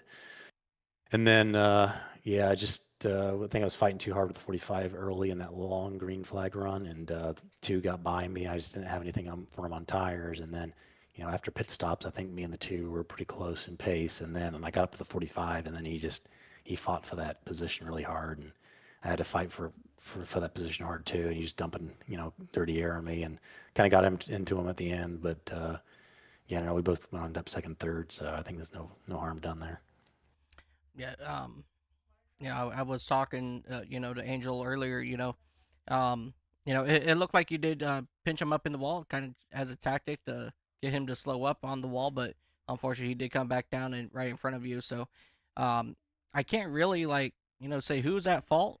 I think that Dakota mentioned it earlier. That was just clean, hard racing, and it's the final lap at Darlington. I mean, if we don't see action like that the last lap, then we're not at Darlington. Yeah, for sure. I don't know. I saw him on the replay, hit at the wall, and then I got into him. So obviously I might have pinched him a bit, but we got side by side going to that corner. I just mailed it in there. It's like, yeah, but no, it was a good run for us. I've been struggling, for top 3s all season, and then we won 2 in a row, and then we get second, and you feel a little bit disappointed. So hopefully if we can just keep this up, we'll be in that final 4, and who knows what happens at Auto Club. Yeah, right now we're getting ready to head over to the Milwaukee Mile. What is your experience over at Milwaukee? And because that is the next round of, I think we're going to round of 12 or 8 next week. So what's your thoughts about Milwaukee? Well, I never run the Cup car there, and I've run trucks and ARCA here and there on it. I generally like it. It's going to be interesting. It's going to be something out of left field, so I might be slow, I might be fast, not really sure what to expect. I think overall I'll probably like it a little bit more than New Hampshire, but that might change after that race. So I think you just got to stay out of trouble, keep it up front, and get as many points as possible, and then we'll hopefully get through to the round of 8. Perfect. And before we let you go today, Greg, is there anybody that you'd like to give a shout out to? No, just everybody shows up, and Rhea and all the admin team for putting these things on. I'm having quite a bit of fun when you have green flag runs at the end of races. So everyone can keep that up. I just thank them for that. Alrighty. Congratulations on your P2 here today, Craig, and we will see you next week at Milwaukee. All right, thanks. Ladies and gentlemen, driver that number 77 for Spire Motorsports, Craig Lautenslager. And let's go ahead and bring up your race winner, the one, the only, the driver that number 2 machine for Team Penske, Mark Gonzalez. Mark, do you got a copy? I got a copy. Mark, what an incredible run tonight in that Keystone Light number 2 Ford Mustang. Tell us about that the last, from your final fuel run to the end of the race, that number 2 machine was wicked fast. Yeah, I mean, all race long before that point, I was just getting that Keystone Light Ford Mustang fixed up all race. I had got 3 minutes damage in that first stage, and then I got a additional 7 minutes of damage from another incident. So all that first stage and second stage, I was just trying to get my car fixed up, and I knew that Keystone Light pit crew, if they fixed me up, I knew I had a chance to come and win this thing and maybe steal it away from Angel. And luckily that happened. I got enough cautions to get it all fixed up. And on that last run, that thing was a rocket ship. And I also had the tire advantage, so it all just played in my favor at that very end of the race. Yeah, as right before you took your final pit stop, you were able to actually run down Angel there and get around him right before you pitted. So that definitely helped your run there. I'm sorry, that was before Angel pitted. You were able to track him down and get around him. So that definitely helped you there. Were you worried that another caution would possibly come out during that last pit cycle? And how much do you think that would have made an upset for you here at Darlington? Yeah, I was very worried with the last 10 laps of the race. I was telling my teammates, man, I was praying that a caution wouldn't come out. I would hope I was going to get Denny Hamlin for a champion, or for that championship, or whatever you want to say. And I just didn't want to come down and have to make a decision on 2 and 4. That's all I just wanted not to happen at the end of the race. I was hoping that it stayed green, and I knew if it stayed green that I could come home with the finish that I wanted, which was a win, and move on to that next round. Yeah, all around it was really really good, strong finish there for you for sure. Before I let you go today, Mark, or actually next week we're heading over to Milwaukee. It's not a venue that the Cup cars see. How are you going to prepare for yourself for Milwaukee, and with the top of the points battle being extremely close now? What you're going to do to prepare for Milwaukee? Well, at this point, I just want to get extra bonus points, extra stage points, and for that next round. That way, I can have another buffer. So I'm just gonna have a good mindset of trying to just stay clean and keep the car out of damage free, and so that way I can get more points. Because that's what really matters. If you can get enough points, then you won't be in that bubble of getting in a wreck and then having to worry about if I make it uh, within the next race. Because if you get in a wreck, I mean, that's almost 40 points that you're losing. Yeah. Yeah, at that So point, it's just pretty much a win it or lose it. Yes. So that's going to be our main focus going into next week, is just, advancing the points position and making sure we have a little of a buffer going into the next round. Yeah, that definitely sounds like a good game plan there for sure. Um, is there a shout out that you would like to do before we let you go this evening? Yeah, I want to thank the Team Penske Racing crew for helping me out that whole race. I mean, they really fixed up that car. They did a lot of work today, and I want to thank out my teammates for keeping us motivated. I know they got into wrecks today, but sometimes the cars don't play in your favor, and I just want to make sure that next week they can get some more points out of so we can all make it into the next round. Yeah, definitely looking forward to that. Congratulations again, Mark, on your race win here tonight. We will see you next week when we head over to the Milwaukee Mile. Yes, sir. I also want to thank y'all for putting on the broadcast. I know y'all put a lot of effort in this, and just really appreciate that. It's my absolute pleasure to do this, and I'm sure Pat and Dakota both also appreciate that as well. And we love doing what we do, and can't wait for many more. Yes, sir. All right, ladies and gentlemen, driver of that number 2 for Penske is going to be Mark Gonzalez. Let's go ahead and take a look now at your race results, which is going to be presented by SDK Gaming. And that is not, there it is. Finishing first, it's going to be Mark Gonzalez in that number 2 machine. What an incredible run for him, coming up 27 spots to take home that victory. Craig Lautenslager, he will come home second after moving up 9 spots. Angel Hernandez will finish up third after starting second. So really good day for those guys there. Joey Maines, he moves up 3 spots after starting 7th. Starting 7th there to come on 4th. So your top 4 in standings, definitely a really good points battle. And I'll go over that here in just a moment. Chris Bishop, he'll come home 5th after moving up 14th spot in that number 71 machine. Definitely an incredible run there for Bishop in that number 71 machine. Steven Sire will come home 6th after multiple issues in that number 5 Hendrick Motorsports machine, but he will rally back to top 6. Danny Solo, again, what an incredible run out of Danny in that number 10 machine, having frame rate issues, having to leave, come back 2 laps down, and fire back away to that 7th spot, and finishing out your top 8 and final car on the lead lap. It's going to be a David Justin in that number 54 machine. He came back very, very strong there. Rounding out your top 10 is going to be Fabricio Lamana and Chris Van Mastrit. Christian Delgado, Chris Otto, Isaac Wilson, Scott Trusty, Bob Wyckoff will round out your top 15.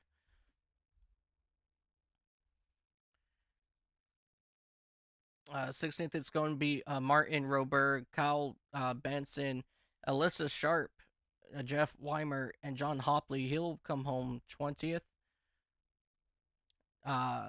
Gabe Ledger, Cody Meadows, Will Austin, Blake Hewlett, and Ethan Farless will be your top 25. Parker Stranded, Zach Phillips Sr., Michael Hoffledason, David Anderson, Charles Roberson will round out your top 30. And then Brian Treadwell, Eugene Thorne, Mike Iskandar, Matt Metler, and Christopher Walker, they will finish out your top 35. Eric Jorgensen, Dylan Lansdale, Larry Fairman, Dylan Smith, Rhea Ferris, and Devin Trusty, who was DQ'd at the end of this event, will be 41st. Very good, strong field today. A lot of really great racing, and something I want to point out to you guys here, for a quick moment. Something you guys, let me see how well it's going to show up. Give me 1 second here.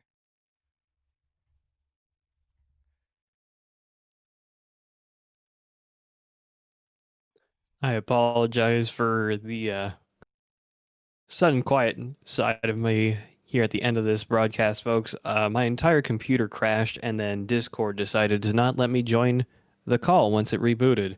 So I had to reboot again. So here I am now. No worries. We love technology.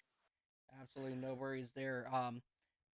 I have the updated points for you. I'm just going to go ahead and take a quick screenshot and get this set up here. It's only going to take me 1 hot second to do that. And you guys will not believe what I'm about to show you guys. This here is your current point standings after the race tonight here at Darlington. You guys just get ready to be absolutely in shock. Let's go ahead and get that brought up here, right here for you guys. Angel Hernandez, he will take over your points lead. And he will currently be tied with Craig Lautenslager in second.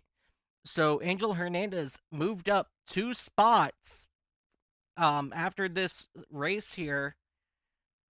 And with that final pass from Craig Lautenslager on Angel Hernandez, that will bring them both to 2,115 points right there for your first place in the point standings. And Mark Gonzalez, he will fall back to third with only 2,104 points. So just about a 11-point difference between second and third.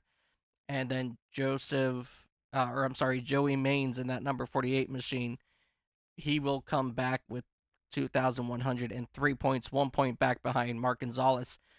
So there is only a handful of races left. And right now, ladies and gentlemen, your top 4 drivers right now are all in striking distance for this championship. And so when it comes down to that final race, I think it's going to come down literally to who has the best car. I couldn't agree with you more on that.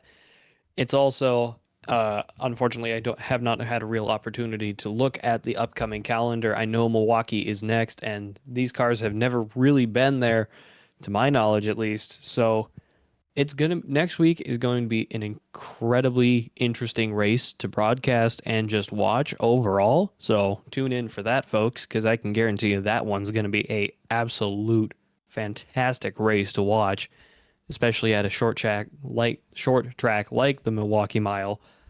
Do not understand why English is not working for me here tonight. I apologize for that.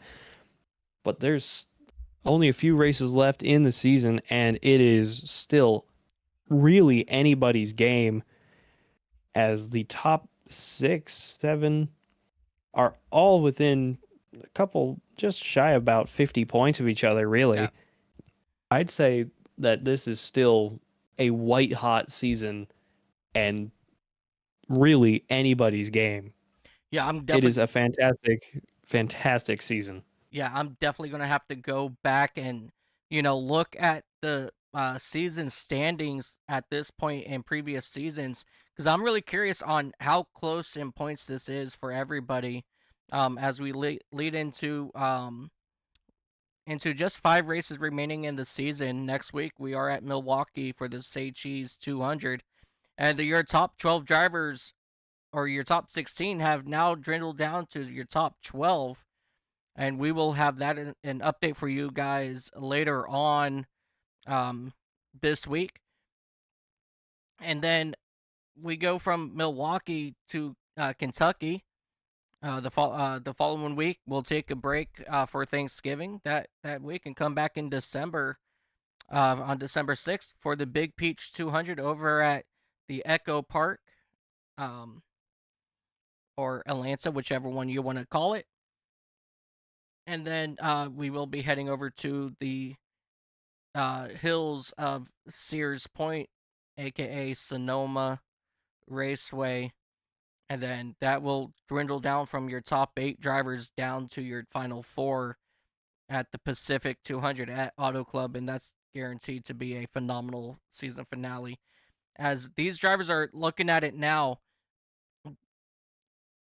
if I had to take a wild guess out of the 12 drivers that are moved on tonight, I don't know who to put in the final 8 or final 4. I couldn't begin to tell you.